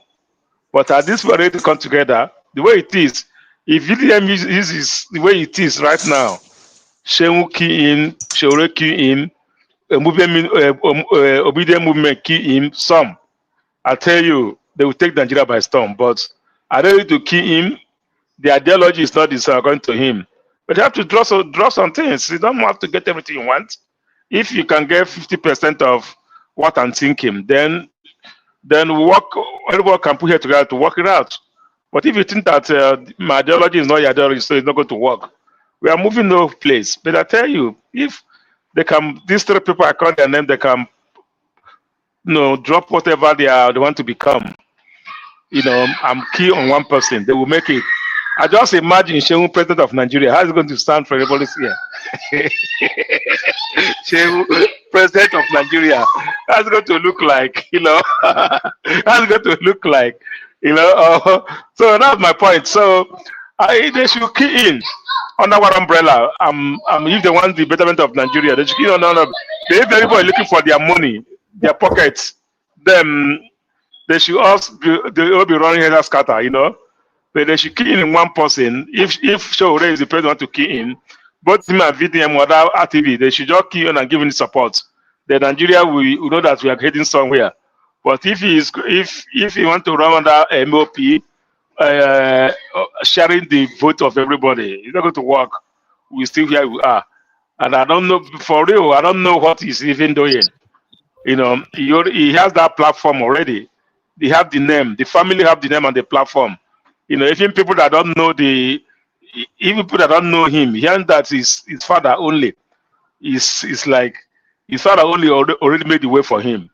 So I don't know why they are, you know, the way he behaved, you know, I don't know why he behaved the way he behaved, but anyhow, whatever he does, he's a man, he has his own decision to make. You know, you don't always be, I know, he's not what I know, being on the news for at least in some certain issues, he's been on the news in some controversial issues.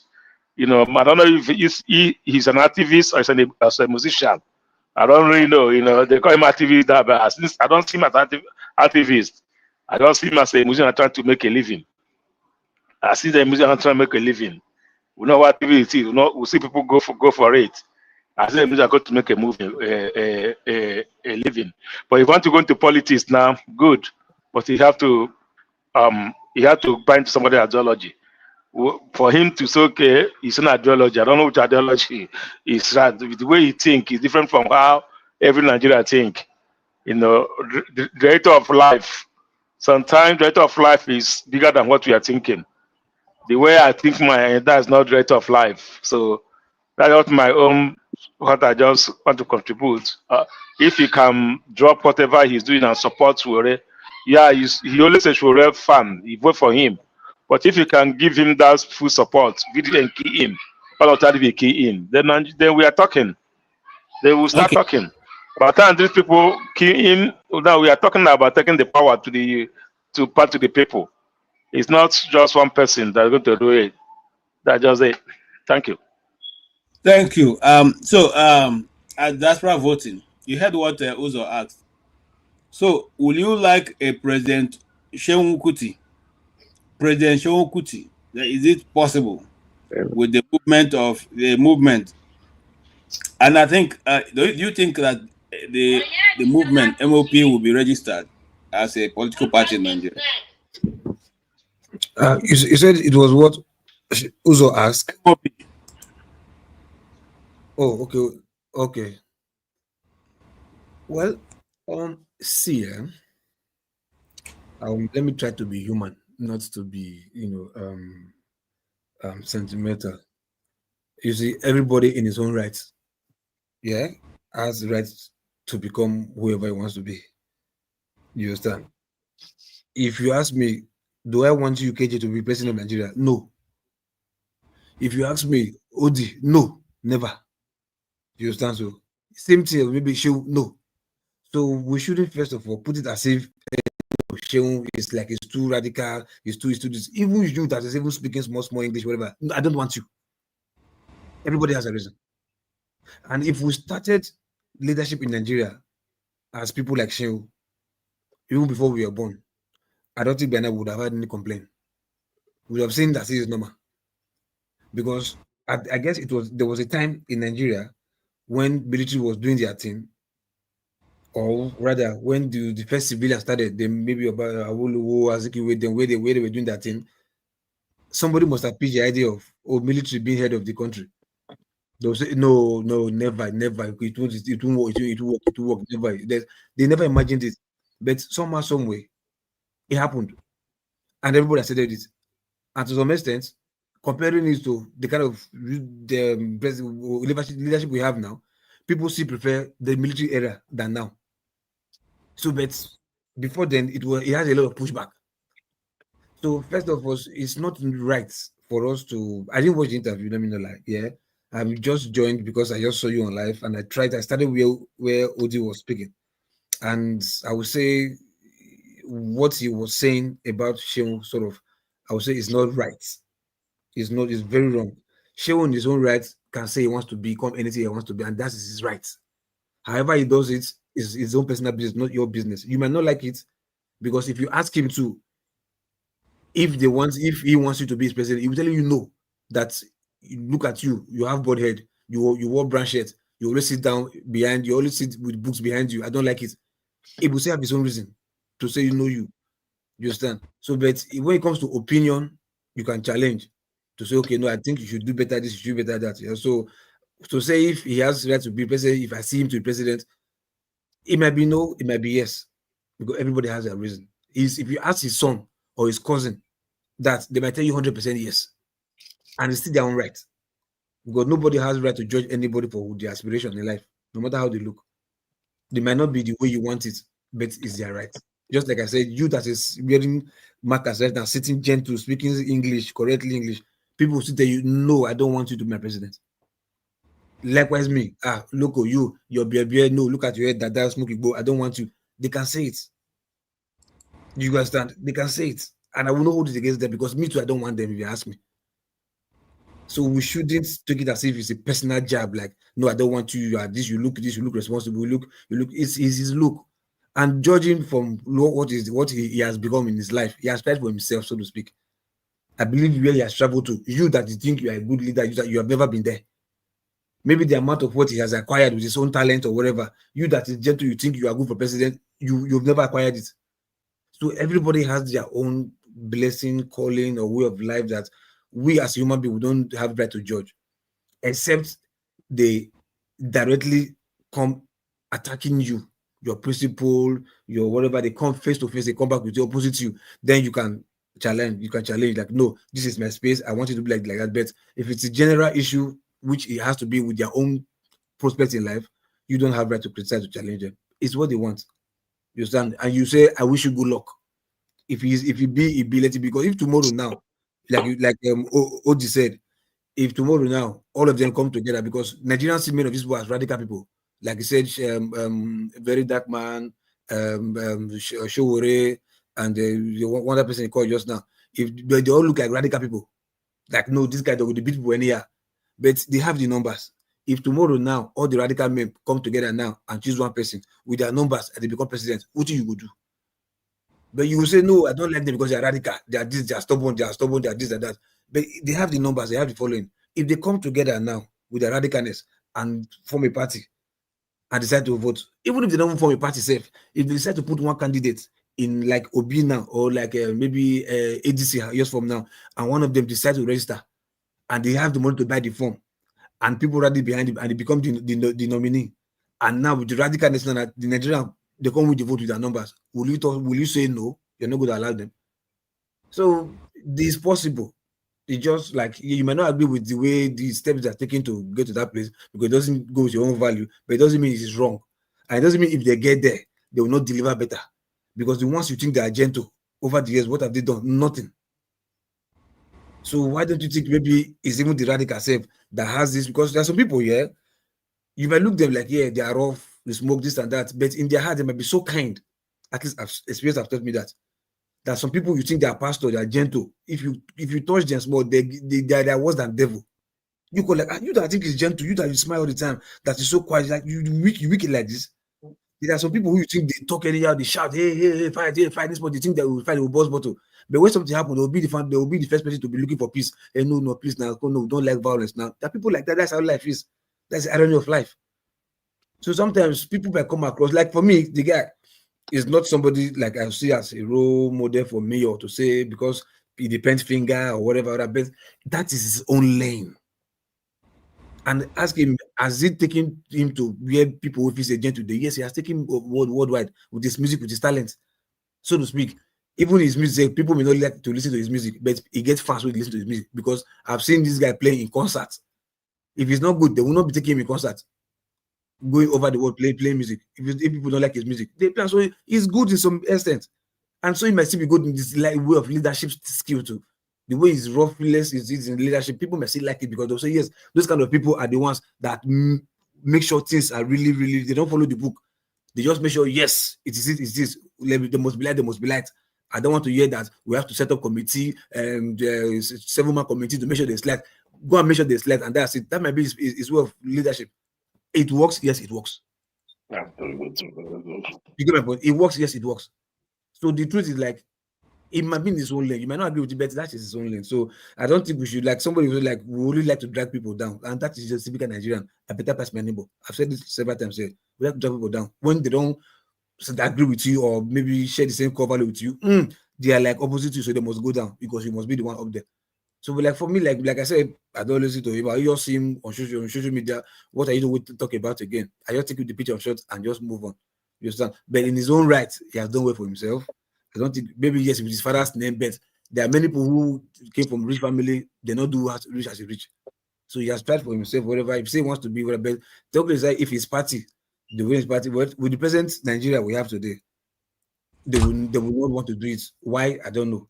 You understand? They wouldn't want to do it. Not because of fairness that is not qualified. It's qualified because I think by Nigerian constitution, you can form your own party. You understand? But if there's a law that's holding him for forming a party, we'll say him follow the law. But if there's no law, he can form because we just saw one right now that just formed AGC. If AGC can be formed, why MOP cannot be registered? Sorry to interrupt you. No one is questioning. We like more political parties, and I think there are a few things you kind of said. I'm not me or KJ. We're not standing to be leaders. We're not requesting. If he's forming a political party, that means he's requesting to come mainstream. He's putting himself out there in the when this guy as a public, I just made this point with Jago, make it with you again. He's one of the worst critics that we have in Nigeria. I don't know why people feel so thin-skinned for people to criticize Seun Kuti when that's what he does for a living. You said people understand because I tried to go back. In everything you said, you agreed. No, hold on now. In everything you said, you agreed with the basic principle of what I said. That he's not a role model. You said it. You said you will not vote for him. You said it. But I won't vote for him. Sorry. No, I thought you said I don't know. You don't want him as a leader. That's what you said now initially. When you called me out, you called KJ out, you called him. Odi, don't quote me wrong. I tell you, I might not agree with you, but to put him down, like no, he shouldn't. He has his own right to do it. You understand? Nobody is saying. Look, if you've heard me here, I want more political parties. What I said. Once someone puts himself out there to become one of our leaders, like you rightly said, I don't agree with him, but he may become Nigerian president. But once he's there, once Tinubu is there, Obi is there, have right to criticize all these guys. So why are you trying to take my right away from saying that you say, oh, Nigeria, we want to drag him? He wants to be our leader, for God's sake. He's saying, I'm going to form a political party. To do what? To campaign to become president. Let me tell you what he said. No, that's what. Wait. Hold on. Why should I wait? Now let me finish. No, let me tell you what he said so you can hold him accurately. You didn't hear what he said. He's trying to form a political party to become the leader of the country. He's not the leader of the party. He said, I am not going to be the leader of the party because whoever is the leader of the party needs to be there to push things along. I didn't say. I said to become a leader in the country. If you form a political party, you're not going to shape opinion. You're not being accurate. Are you kidding me? If he's the leader of MOP and he's the one arranging primary, you think he's just going to give it up? He said that he does not want to be the leader. Odi, let me tell you something. Like I said, that takes away all your argument. No, it doesn't. He's coming mainstream. Odi, you got me offense, and I allowed to speak, but you know what I couldn't make a. No, it's Jago that jumped in. It's not. Let me. You not jumping away at August now. You see black. Well, yeah, because you're calling me out in the same vein with Seun Kuti. I say KJ. I say you. I know, but that's okay. I don't feel. What I'm saying is that I'm not asking to form a political party. Seun Kuti is, and you can't put me. I don't have to behave as someone who is. I'm not a role model for anybody. I'm a role model in my family. He has to be a role model if he's forming a political party. That's what I'm saying. But you can't just say role model too. That you don't. There are people that is role model. Well, to me, I'm talking for myself, my brother. Can you just let me talk? But I said that you are trying to. No, what you said is that you're trying to call me out or KJ and say these people. You're not. I don't trust you like I don't trust him. No. You're making Like, this is I also apples and called, like, oranges. you were here. I also called myself out. Like, people do not want me because they say my dad might be better. No. It's not a personality. People I'm will not. like me I too. come in peace today. Don't I'm worry. just I'm talking. not. No, see, because I'm saying that we need to criticize people. Look, we love judging for Fela this. Kuti. Bros, We love Fela listen, Kuti. KJ, I'm not transfer. KJ. What I've refused to do is to transfer the love to Seun. Just listen now. Just listen. Look, when we talk, let me see. Let's get ourselves correct here. Like I said, I'm not calling you out, whatever. I'm just talking generally.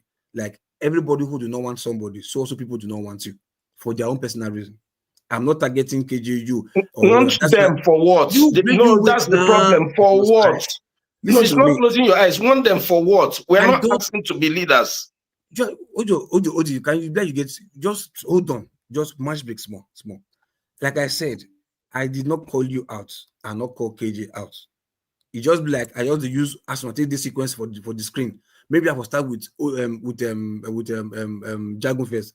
That's why I also called myself out. Like I say, even myself, people don't see want me because of my baby, my dad, whatever. BKG, you hear them. So I know they like target whatever.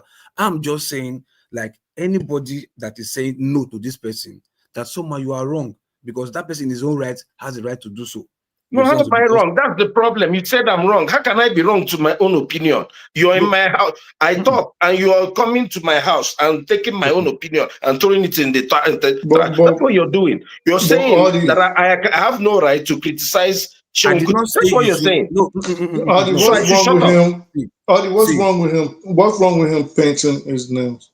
See, now, on a very good day, yeah? What's wrong with him painting his nails? See, no, we'll talk about that one. Now that's not. Oh no, because but that's where these guys are talking about. No. Here's the problem. See, we live in the United States, me and you.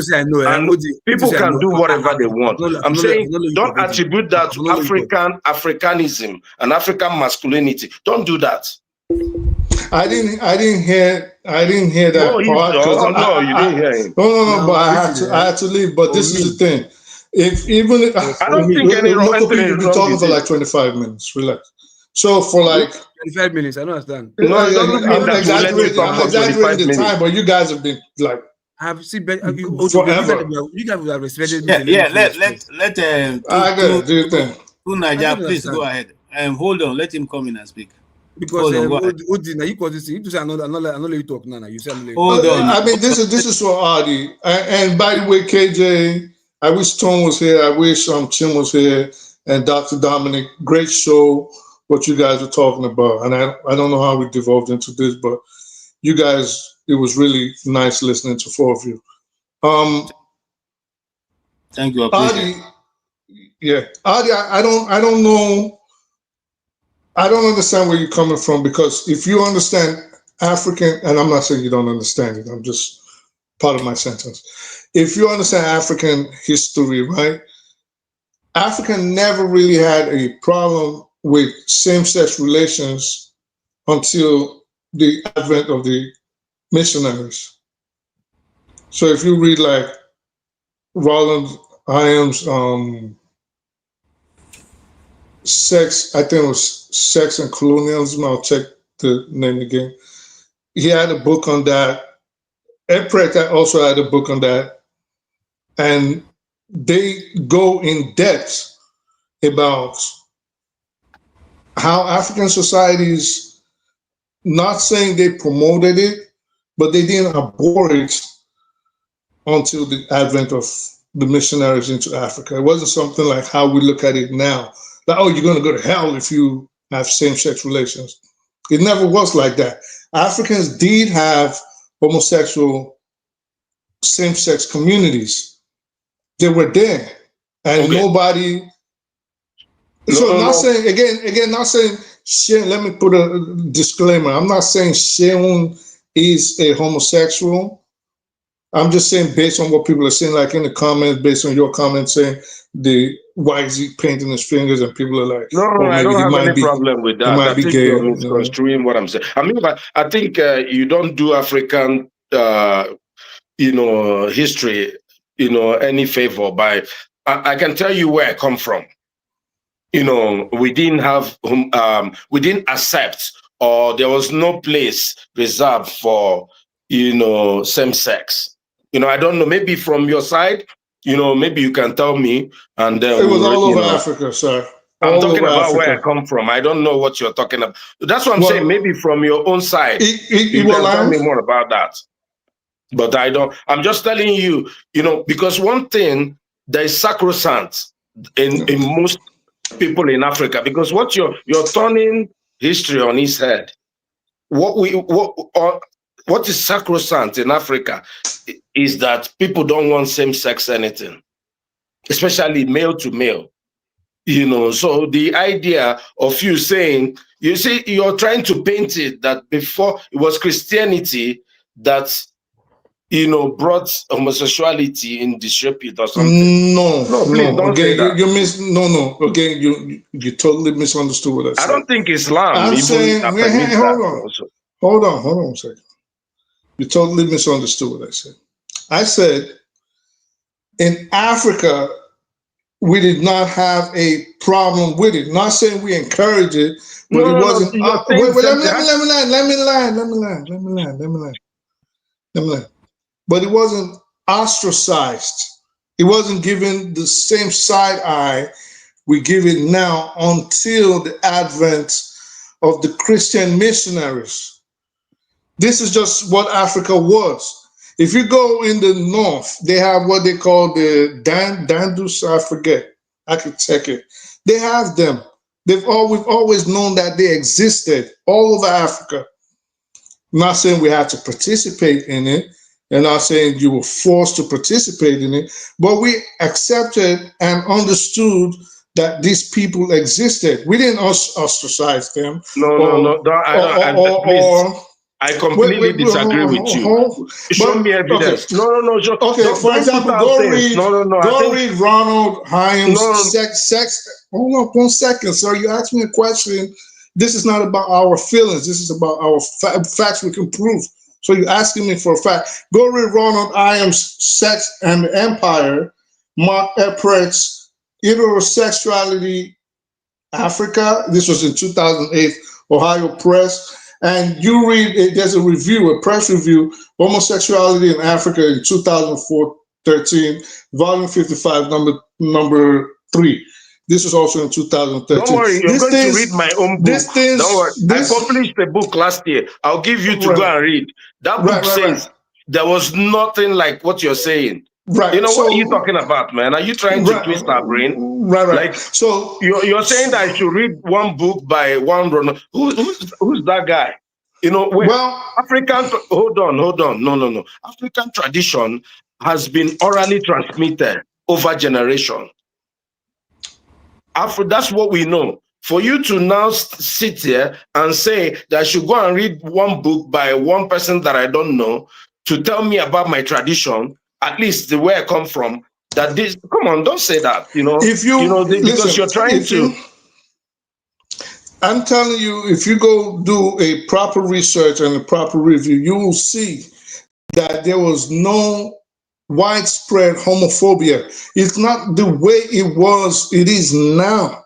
The missionaries, and what Sex and the Empire actually is about, is it was calling out the hypocrisy and the contradiction of the missionaries telling us that in the Bible, look, you're going to go to hell. They're showing of Sodom and Gomorrah. Okay, why don't you cut out the missionaries? Can I? Is it okay if I land, sir? No, but you cut me off too. Sir, let me land. No. I know, but I was speaking. Let me land. Off, but they can't cut you off. I didn't cut you off. You stop do, talking. man. Come on, don't. Sir, I don't want to argue. Let me just land. Let me land. So if you read Ronald Hyams. What Ronald Hyams was the Sex and the Empire actually talks about is the contradiction in the missionaries' position, where they'll show us in the Bible and say, look, you're going to go to hell, you're going to go to purgatory, Sodom and Gomorrah. They're showing us all the stories about Lot, but they were participating in these same acts that they told us was despicable. So it goes in depth just to show the hypocrisy. This is what the book really is about. But outside of that, even in northern Nigeria, homosexuality wasn't abhorred. Even with the advent of Islam, They recognized that it existed. They weren't ostracized. They had their own societies, their own communities. They were left alone to their own devices. But as Africans, we knew that these people existed. So this is what I think Seun was trying to explain. For example, yesterday, I don't know if it was him that was talking about the yin and the yang. There was something he was talking about in one of his broadcasts. I think it was yesterday or 3 days ago, something like that, about the yin and the yang in African culture. So if you go look at it, trust me, the missionaries brought homophobia into Africa. Africans were not homophobic. We weren't. And they brought the homophobia, they brought the fear of same-sex relations. Again, I'm not promoting it. I'm not saying it's right. I'm not saying it's wrong. I'm just saying what the facts are. And the facts are... Can I talk now? Because, you made your point. It's well taken. But what I'm trying to say is this. The idea that the missionaries brought in homophobia is, I don't understand what you're talking about. Because you need to understand, people like us lived fully to adulthood in Nigeria, and we've lived there for the better part of our lives also. So we've seen the both sides. I'm not sure how much you ever lived in Nigeria. And for us, there was nothing like homophobia. We didn't know what that word is. We knew that there are things you should not do. Period. There's nothing like homophobia and all that. Like people didn't. In my own culture, there are things you do, and we call it taboo. And if you do something that is taboo, then the land has to be cleansed. There are rituals that have to be done to cleanse the land. If a man is caught having sexual relations with a man, it's taboo, and the land has to be cleansed. So the idea that is homophobia, what are you talking? That's why I said you're from northern Nigeria. Maybe you can tell us more about your place and the places that were reserved for this. There you go again. How do you know I'm from northern? How the hell do you know? But not from where I could come from. Jagun, please. Can you you have opinion? I'd like to know what you have to say about this.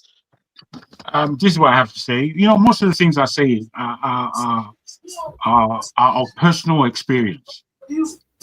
One day I was in the village, my village, and someone came into our compound, and my whole family knew him. He was extremely camp. If you see the level of red hands and the level of the way he walked and prancing up and down. So I was looking at it, I would be this now. So I told my sister, I said, you see this kind of person?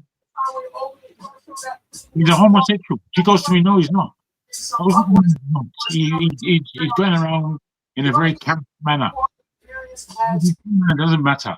The fact of the matter is he has 2 wives and 5 children. That's the fact. So I said, wow, that's interesting. But I thought, I wonder if it's the pressure or the tabooism that has pushed him into a heterosexual relationship. Because if he was in London, I think he may have gone the other way. I don't know. The thing about homosexuality is quite tough. The way my mother explained it, I kind of gleaned to it, which is to say we have sinned so much in this world that homosexuality is just part of life. It's part of what happens when sin or tabooism takes place in our society. So, these things aren't easy to define. All I can say for myself is that I'm happy that I'm not a homosexual. And what I mean by that is, even more, I'm happy not to be a transgender.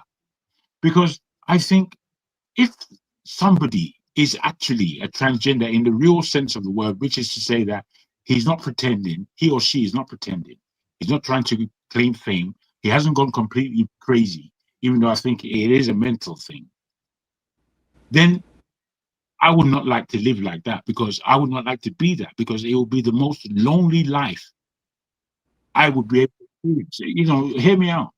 Imagine that is you. You know yourself, You know who you are. You're heterosexual. But just imagine for a second that you are not even a homosexual, but you're a transgender. You have to think how lonely that position would be. If that is my reality, my goodness, I don't know whether to be if it's misery that I'm causing to myself, not being able to share with somebody who it is that I am inside. Would I even be able to speak about it without shame coming upon me? So fortunately for me, it's only has to be personalized. Fortunately for me, I'm not any of these things. And I could no one is accusing you of being any of this. I know. I know. No. Jaguar, Okay. Brother, If you guys may, Jagun, go back to our original topic, please. Okay, no, let me just say this. Wait, we'll go back. It's not that. It's natural. No. So, look, it's important to understand that even us Nigerians that live in the West, or at least many of us, people like me, if somebody wants to be gay, it's okay. It's not my business. I understand. The best business partners I have are gay. What's the problem with that? I do business with you. We transact. Everybody, like you say, this guy is homosexual, but this guy is homosexual. These are designations. I understand you. So all I'm trying to suggest to us. No, I hear you completely. Is that the fact that somebody is living in a body, and his body is telling him something that the society is against. To be that person, bro. I don't know if I can get through it. I don't know if I kill myself or what. No, so here's the thing. Here's the problem I have with what Seun Kuti is doing, and this is the problem. Nobody is saying he's not homosexual now. No, I didn't say he is. No, see, when we went to I went to a boarding school. We saw some of these things happen. People did whatever they did, and everybody moved on. And many folks, you still relate people. We don't even judge anybody. And this idea of homophobia in Nigeria, forget about this. Not, the idea of the word homophobia. Nobody's using homophobia in Lagos. Nobody cares about that word. People interact with who they interact with.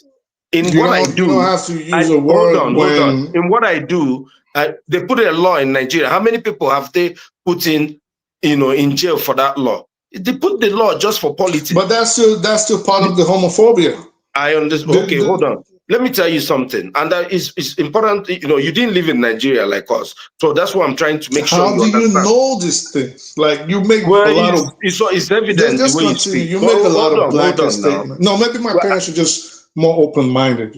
Maybe. Okay, that's fine. I'm open-minded. Here's the thing. Definitely not. Well, you too. The point is nobody is looking at anybody and worried about their sexual orientation. What we say is, Seun is saying that he's painting his nails is part of the African, he's trying to Africanize it. I'm saying, no, this is not African. You saying that you're Africa, there's nothing that says your one right hand is male and left hand is female. This is antithesis to have the African tradition that was passed down to us. So whether it's wrong or right, actually the European whatever culture has transcended with their religion, and the Arabic culture with their religion has taken over our country. They have won. But don't come and BS us to say this is because what you like. He likes what he likes. If it's by whatever he is, let him enjoy it, but don't try to make it mainstream. That's all I'm saying. Okay, so this one's something I saw. Let me just read this for you real quick. Let's move on. So wait, it's okay. We're having a discussion. There's nothing wrong in us learning. We learned when you guys were speaking about the Bible all along. So it's okay. Let's all learn. So this is something I just seen about Igbo tradition and same-sex marriage, okay? So it says, and you're halfway right here. In Igbo tradition, the Igbo people have a culture that permits same-sex marriage. but not same-sex copulation. In this kind of marriage, a widow who has passed menopause but without a child or a male child goes ahead to marry a younger woman of reproductive age. And we know these So things. that- That's what we're telling you. It's Well, our culture. let We me know this. land. You said it was a board. Let me just land. So that means you agree that same-sex marriage is allowed in Igbo land, but you just came here and told us it wasn't allowed. No. I made mention. If you're discerning, I said male to male. What I said, the female thing is the female marries the female for not for her own sexual enjoyment, for other males to procreate Listen, in the name of her late So husband. the bottom line is same-sex relations were not totally abhorred. That is the bottom that's line. not what But we're if saying. one You see, if one was to look. let me just land. So if one was to listen to instead of you, reading out Igbo traditional, why don't you said in the north? You said in the north that there is a place that is carved out. No, Why I don't didn't you say tell us that. about it? Why are you listen. running away from that? You're going to Igbo land and digging stop out being tribal all the time. That is a sign of low. Me being tribal, you're the one bringing Igbo people here. Wait. It's silly. This guy. Guys, the conversation is spoiling. It's spoiling. Yeah, Yeah, like stop being. you said I'm hold tribal. up. You're the person Because that's tribal. you said, Shame hold on you, on one man. second. What are you talking about? Good, but hold on. I think you're getting antsy. Hold on. Just calm down. Because we can't keep giving people false information. If we're here to learn, it seems like you're getting triggered now. And I get it. And I understand why you're getting triggered. Are you kidding me? Hold on. Can I please finish? Let's not muddle it up. Okay? Just relax. You're obviously getting triggered. So this is the thing. Oh, no, you see, you're using the word. You're the one being triggered. I said, you said in northern Nigeria. And I did say, hold on, let me land. Don't play these mind why games. Don't you let me land. Then you're going because to you culture. told us, how do you know it's not my culture? How do you know it's just your culture? This is the tribalism. So let me finish. Can I finish? Is it okay if I land? You have to say, but just go ahead and say it. Is it okay if I land? I'm going to live the life for you, man. If you want to do that, but I listen to you guys for hours.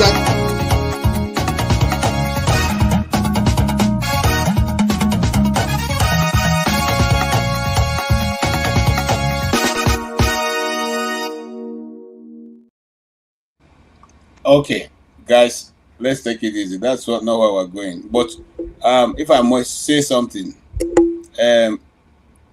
to Niger, one Africa is an Igbo person. He's an Igbo man. The culture you are trying to teach him is a culture well known to all of us who are Igbos. And that culture is simple.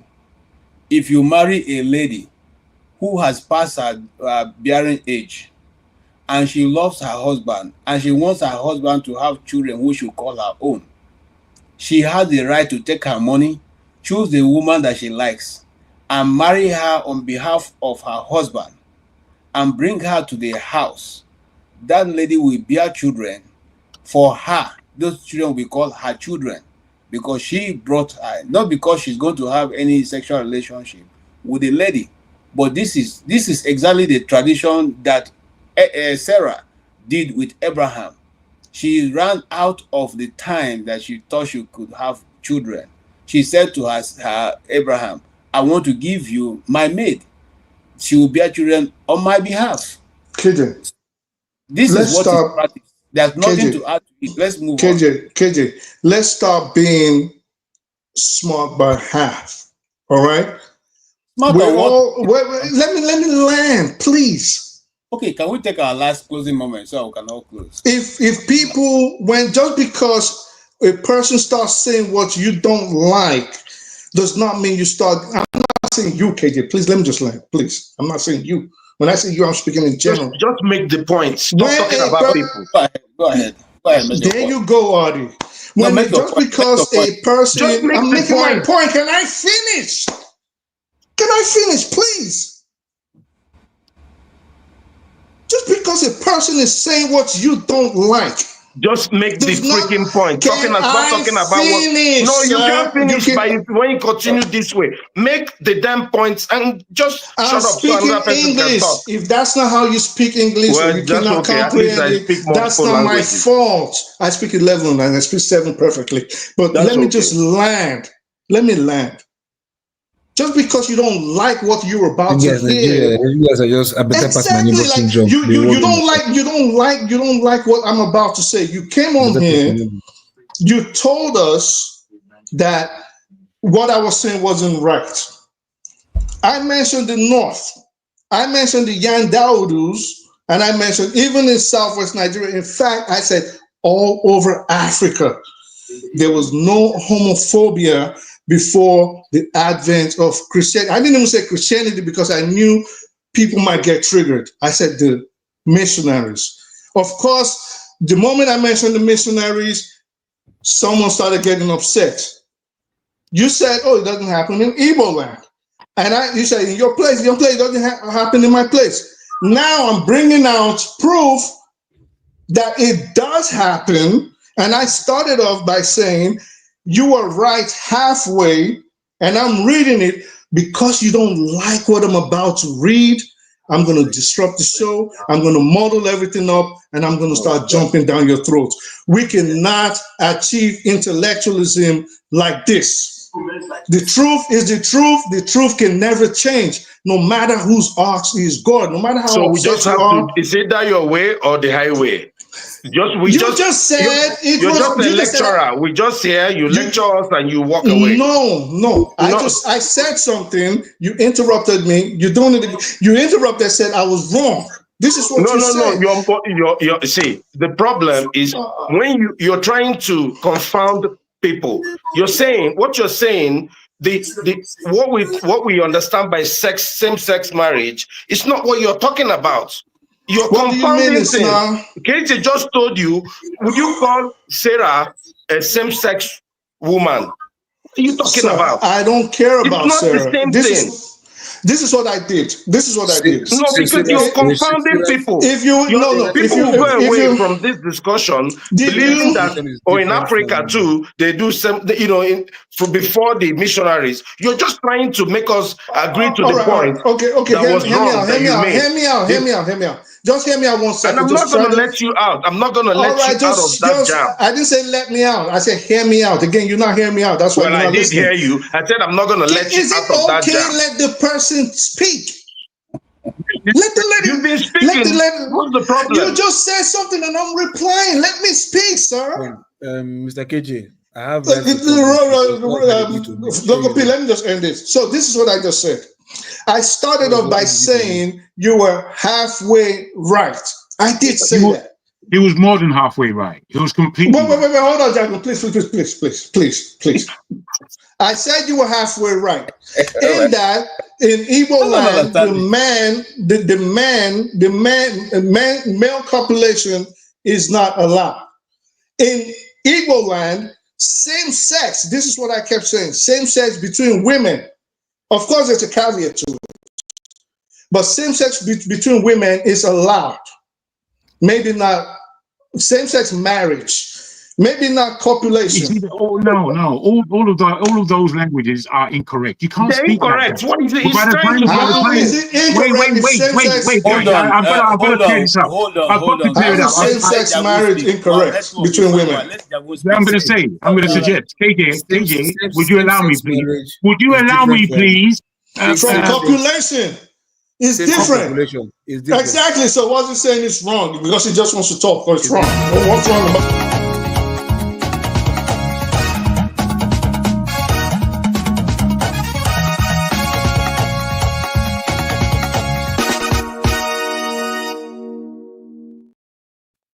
Can I speak now without being interrupted? Because I'm not going to take long.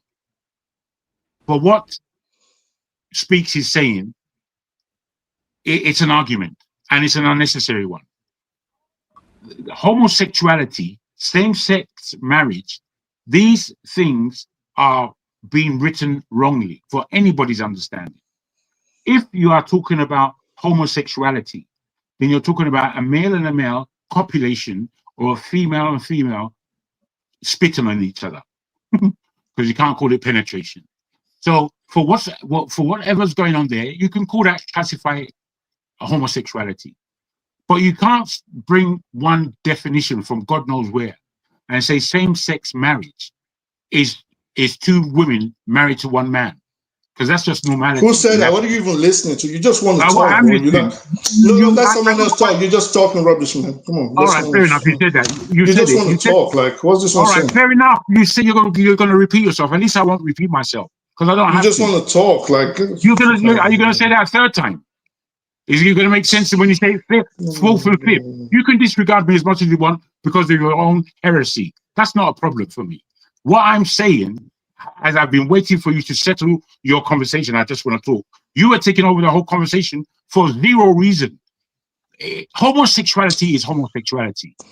If you want to speak about same-sex marriage, where a woman cannot bear children and she invites another woman for her husband, in order to bear children for her, that cannot be understood in European terms like you're trying to make us do.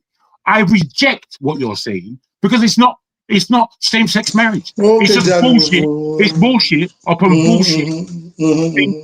And then your rudeness is what takes over. Because you just want to talk, and then when you want to talk, you start making shit up. Like, since you've come on, this is the first time I've spoken. So what do you mean?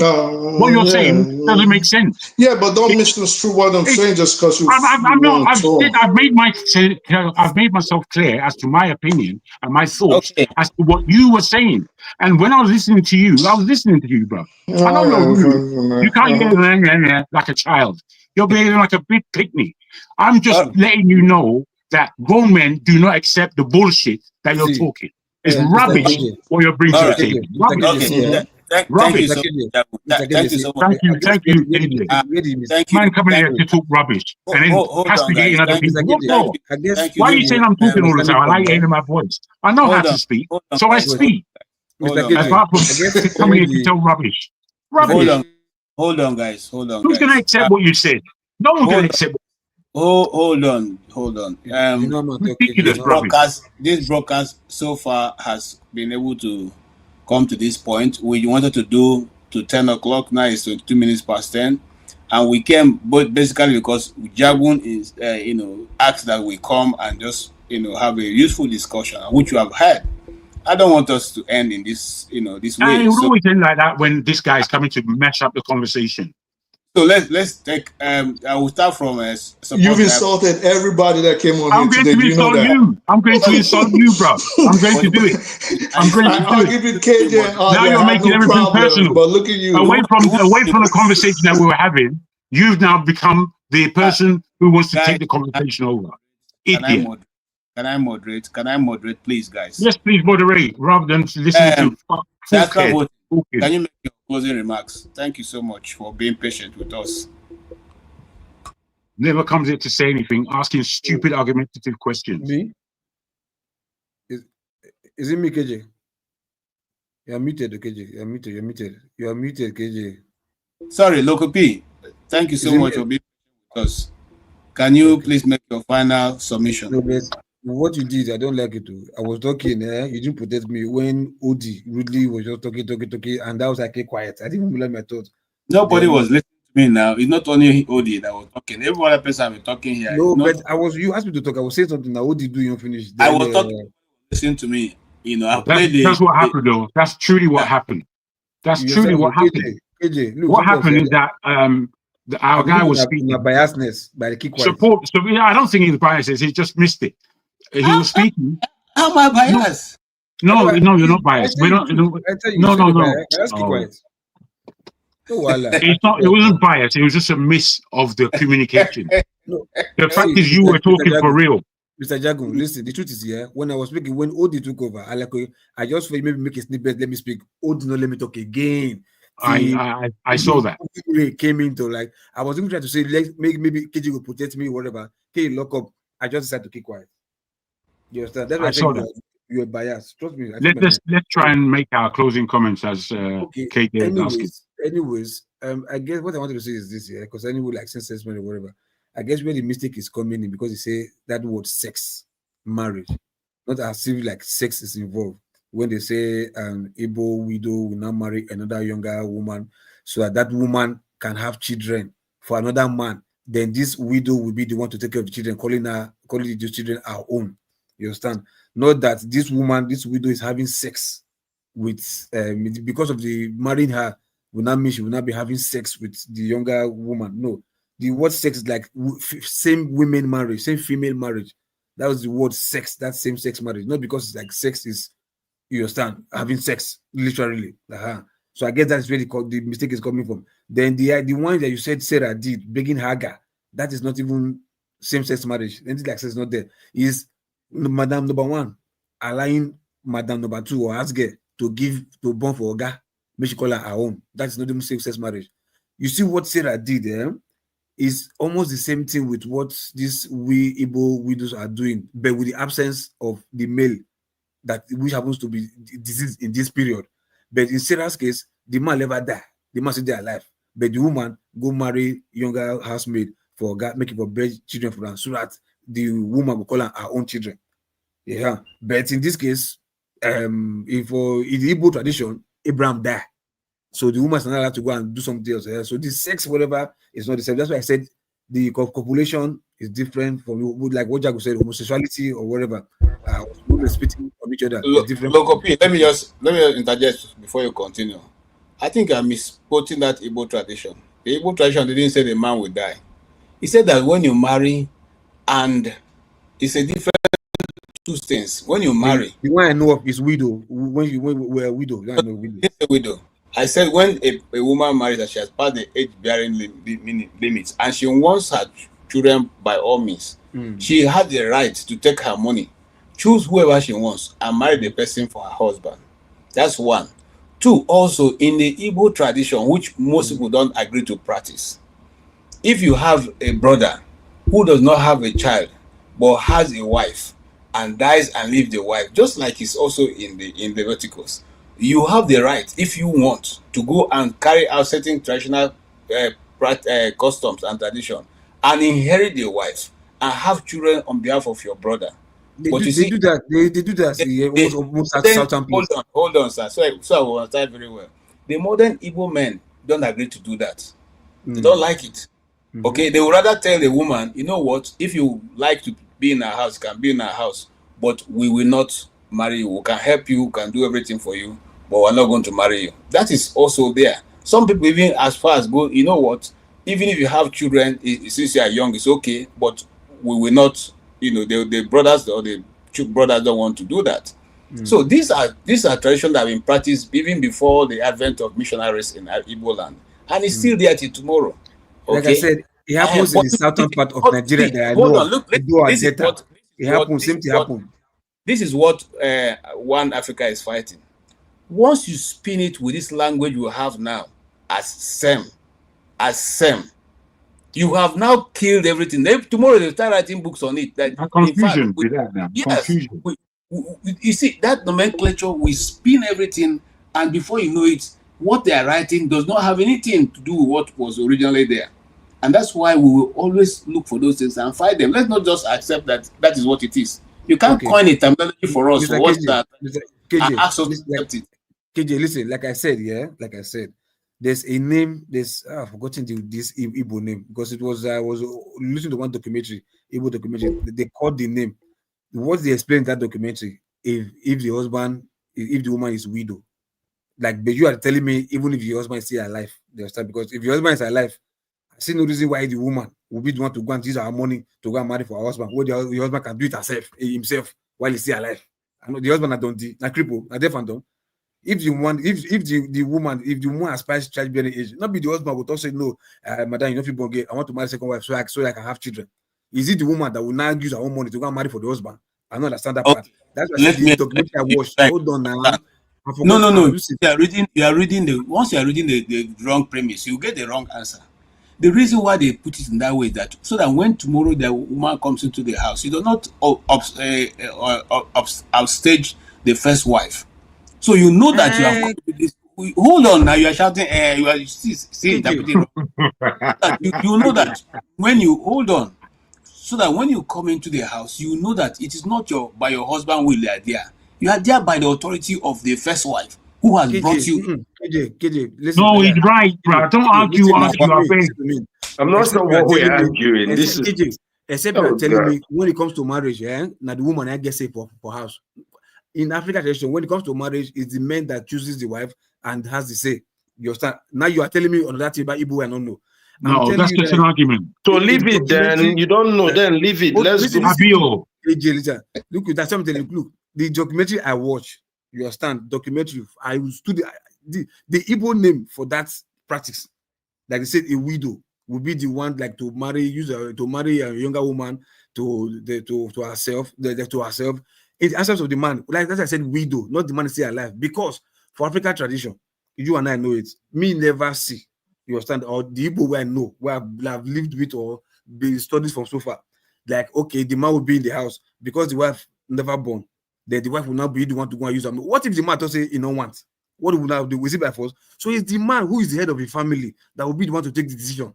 You are telling me that it's the woman that will take the decision for the man. That don't want to surprise me. You understand?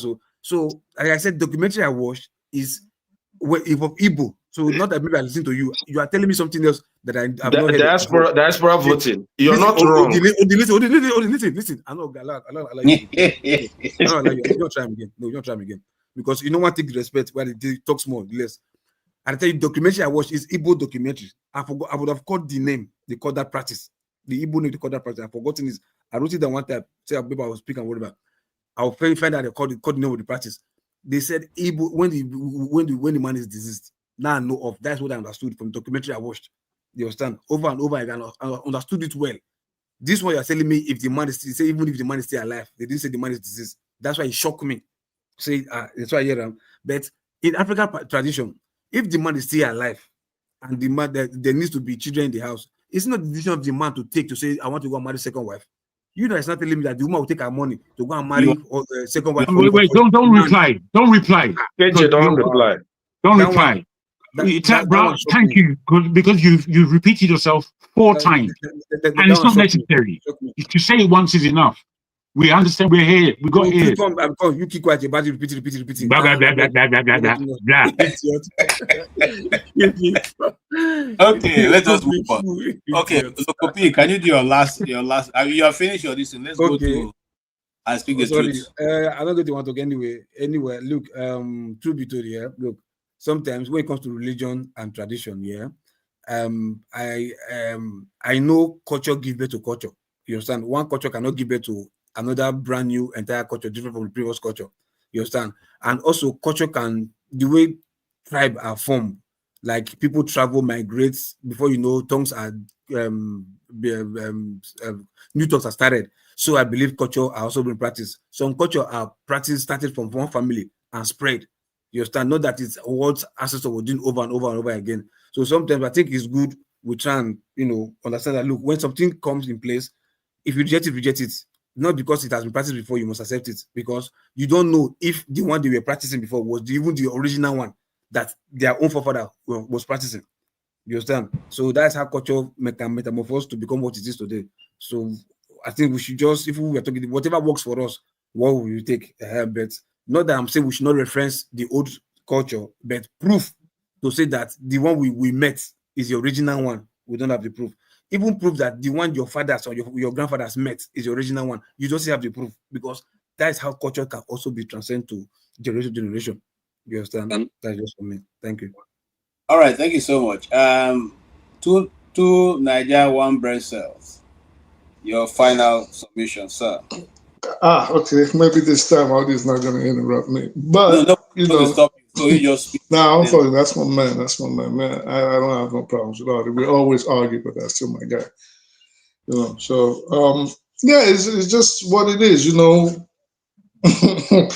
Tradition is tradition. We come here to learn. I was hoping we were going to talk about the Benin Republic thing, because someone in the comments actually asked me, and I actually thought she was talking about the Benin where local piece from, but I didn't know she was talking about Benin Republic. But either way, I didn't even understand what she was talking about, because I haven't gone to look at what's really happening in Benin Republic. But I was hoping we was going to talk about that and the accusations that Tinubu is kowtowing to the French. And overall, like I said, KJ, like you, Tony, Chim, Dr. Dominic, you guys, it was a beautiful show and I learned a lot from it. So beautiful. Shout out everybody, Jagoon, Artie, KJ, Professor Loco P. I think it was nice that you schooled these young kids. And yeah, hopefully we'll see each other later, next weekend, by God's grace. Thank you so much. That's a good one to end the show. Okay, so we go to Jagoon. Again, yeah, I have to give you thanks, KJ, especially in that you did extend a show that would have been ended some time ago. The one that we were speaking about on Christianity, and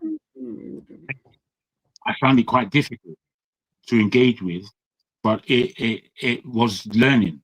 There was learning there. And even when we stretched, because Oji came in, and he did stretch the communication, again bringing up Seun, and making the argument stretch even further with about the whole Benin incident. I thought that was encouraging. I didn't really want to stay on the Christian ethos necessarily. So I do thank you. It's a shame when intelligent people, really people whose intelligence I personally respect, think I'm their enemy. I don't know why that takes place, but it takes place. And I'm not afraid of it, but I believe it's a waste of time. I believe that there's a way we can come across where it will turn into an argument, or it will turn into an understanding. And it's up to us. Bringing all things from last year, from 2 years ago to the table, I believe it's just like a waste of our time and intelligence and dignity. Having said that, we are who we are. And as the brother said, we hope that next week brings better findings. Thank you. Thank you so much. Yeah, One Africa. Well, look, I respect everybody here. I often disagree with Boom Boom Ray, but I think we found a way to balance our discussion. And I think if I meet him in person, I have some personal questions I'll ask. But look, very good discussion today. I'm happy that folks are really thinking outside the box, religion-wise, in Nigeria. Even I was happy to hear some of the things KJ said. And I hope that both Islam, Christianity, people will start thinking out of the box about what are these religions in Nigeria offering us, per se. Because at the core, I don't think there's any problem with in religion. Actually, there's a lot of benefits, both the social benefits and the hope benefits, and the actual connection to a real maker. But, I think it become modeled up that we have folks who now claim they are better than the others just because of Christianity or Islam. And we have to go to some certain places, whether it's Jerusalem or it's Mecca and Medina. You have to go there before you're somebody. No, our ancestors never went to any of those places. And we worshiped God. And we were happy. And we were doing our own things.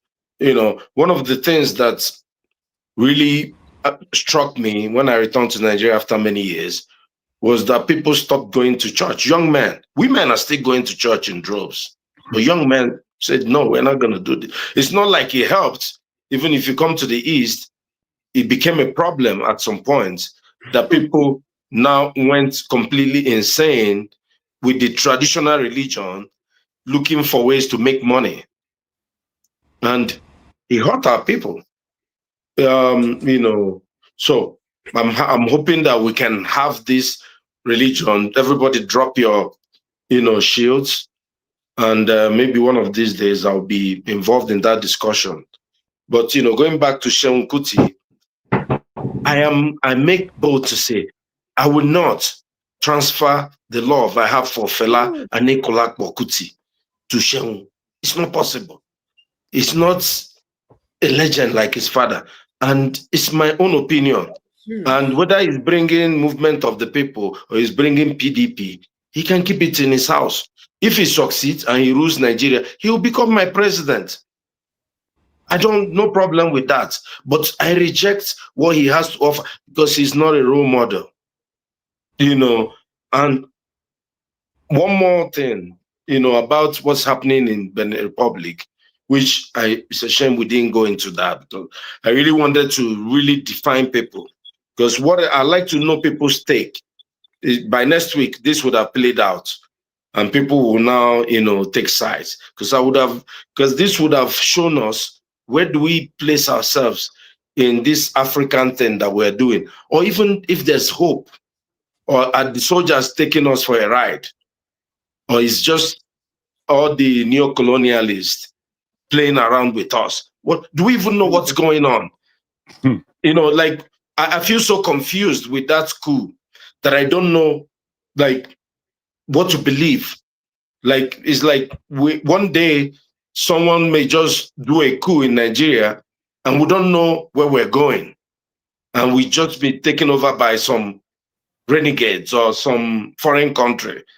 It's scary, you know. What happened? Imagine you being in Cotonou, which I've been for many times, and people are bombing down. You're just going to market to coming back with small thing for your children, and soon you're hearing flares and bombs. This is a scary thing, and hopefully this doesn't happen to our country. Well, Liz, I hope I'll see you guys again. Thank you for good conversation. Thank you so very much, and that will be it. I just want to conclude from where he has stopped.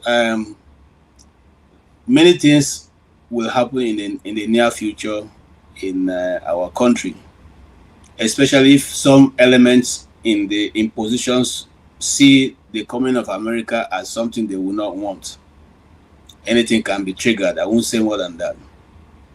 And it will just be like where Guinea-Bissau, where Jonathan was coming from, where it was the president that declared the coup, that the coup has occurred. So that is a strange coup that are now occurring in Africa that is very difficult for you to explain. So we will look and see how it plays out. But I know that the coup failed and the president is still in power thanks to Nigeria, who sent their bombers in, and the people gave up before the bombers got there. So whatever be the case, we say now that this is our discussion for this week, bringing it to an end. On Seun Kuti, I would say neither Fela, his father. Fela was not a role model for Nigerians or any parents. I think when he was alive, we didn't see him as a role model. We saw him as a good musician, but not a role model. So his son, right now we can refer to the senior one as being more gentlemanly than himself. So if we are looking for a role model in any of Fela's sons, we'll probably refer to the first son. But on Seun, who was with us today, Seun has always been in this order. And I think if he's going to carry a legacy forward as an entertainer, he's going to have this same lifestyle he's displaying, which is what sells his market. And I don't think that we should expect him to be morally upright. Very few musicians are morally upright people. The last of the Mohicans, as I would say in this case, is the Jimmy Cliff, who just passed some days ago, who somehow, by virtue of his own doing, he was able to maintain himself from slipping off to any of the vices and live a very quiet and peaceful life. Made a lot of impact, but today he's gone. So for sure we wish him the best with his MOP. We wish that he will eventually be able to, if not only winning in the whole of Nigeria, but at least win in Lagos and bring his expertise and advice to the city of Lagos, so that We can see where we have role models that people, other nations, other states can refer to. On the issue of Christianity, we still say the same thing. You know, Christianity is nothing but just moral instructions on how you can live a good life within your neighbor. Everything that is written in the Bible is not written for God to obey. And some of us sometimes we want to go to heaven before we start applying ourselves to righteousness. I want to say this to all of us who are Christians. Your righteousness is required here on earth. Here on earth. If you are not righteous, you cannot get to heaven. Once a man takes his last breath, judgment has begun. So those who are waiting to go and present their case before God to say, it is local that made me to do this, you will not have opportunity of meeting with him, because at the point of death, you go to the direction that you have worked for here on earth. So there's not going to be a time where you stand before God to say, yes, so this will happen, that will happen. No. You are, as every day of our life, we are marking our own register ourselves by what we are doing. So apply your righteousness here now. Do good to man and woman, whether they are of your ethnic stock or not. Know that the same person you are treating badly is the God that you are seeing today. The Bible says, if you cannot treat the person you are looking at rightly, how do you think you can treat God right? So let us start from our neighbors. Let us start from our friends. Let us start from the people in our immediate environment. Treat them well, and then you can be assured of a place in heaven. But if you don't treat them well and you think you can just muster everything, you gather all you can all what you can and sit on it, you will not make it that way. And Jesus made a very good example. He said it is easier for the camel to go through the eye of a needle than for a rich man to get into the kingdom of God. Now, if I don't have time to explain that, but I'll just give you an example. The eye of the needle is talking about here, people think it's the eye of the small needle. No, there's a gate in Israel that usually enter the city called the eye of the needle. It's a small, it can only carry you through. You can't be on a camel and sit on it and enter. Neither can a camel go through it. So he's simply saying that you have to be well creamed and cream and whatever. You have to be cream and proper before you can pass through that gate. So that means for all of you, for me, for every one of us, we have to, put our ass together. Know that your good is for you first and foremost before your neighbor. Do good, because if you do good, good will follow you. That is the law of nature. Everything about earth that we live in has its own nature. If you jump up, you must come down. If you sow bad, bad will follow you. If you sow good, good will definitely follow you. Let us learn to sow good, that good may follow us. I thank you all very much for spending your time and your treasure with us this weekend. Next week will be another time when we will bring something much more entertaining. We are looking forward to bringing let me just give you this. We are looking forward to bringing those people who played parts in the East to come and talk to us now that the news may break up or break this week concerning the Tiger base that we have been talking about all this while in Imo. So we are looking forward to see if we can get any of those. If we get them, then we will now set them up and we all can listen to them and their testimonies of survival and their ordeal with the Tiger base. Thank you so much, gentlemen. It's been a pleasure, really. Thank you, Bombure, for what you did. You are fair-minded. Like I wouldn't have thought you would go through the Christian discussion, but you are very fair-minded. So thank you for that, and have a good night, all of you.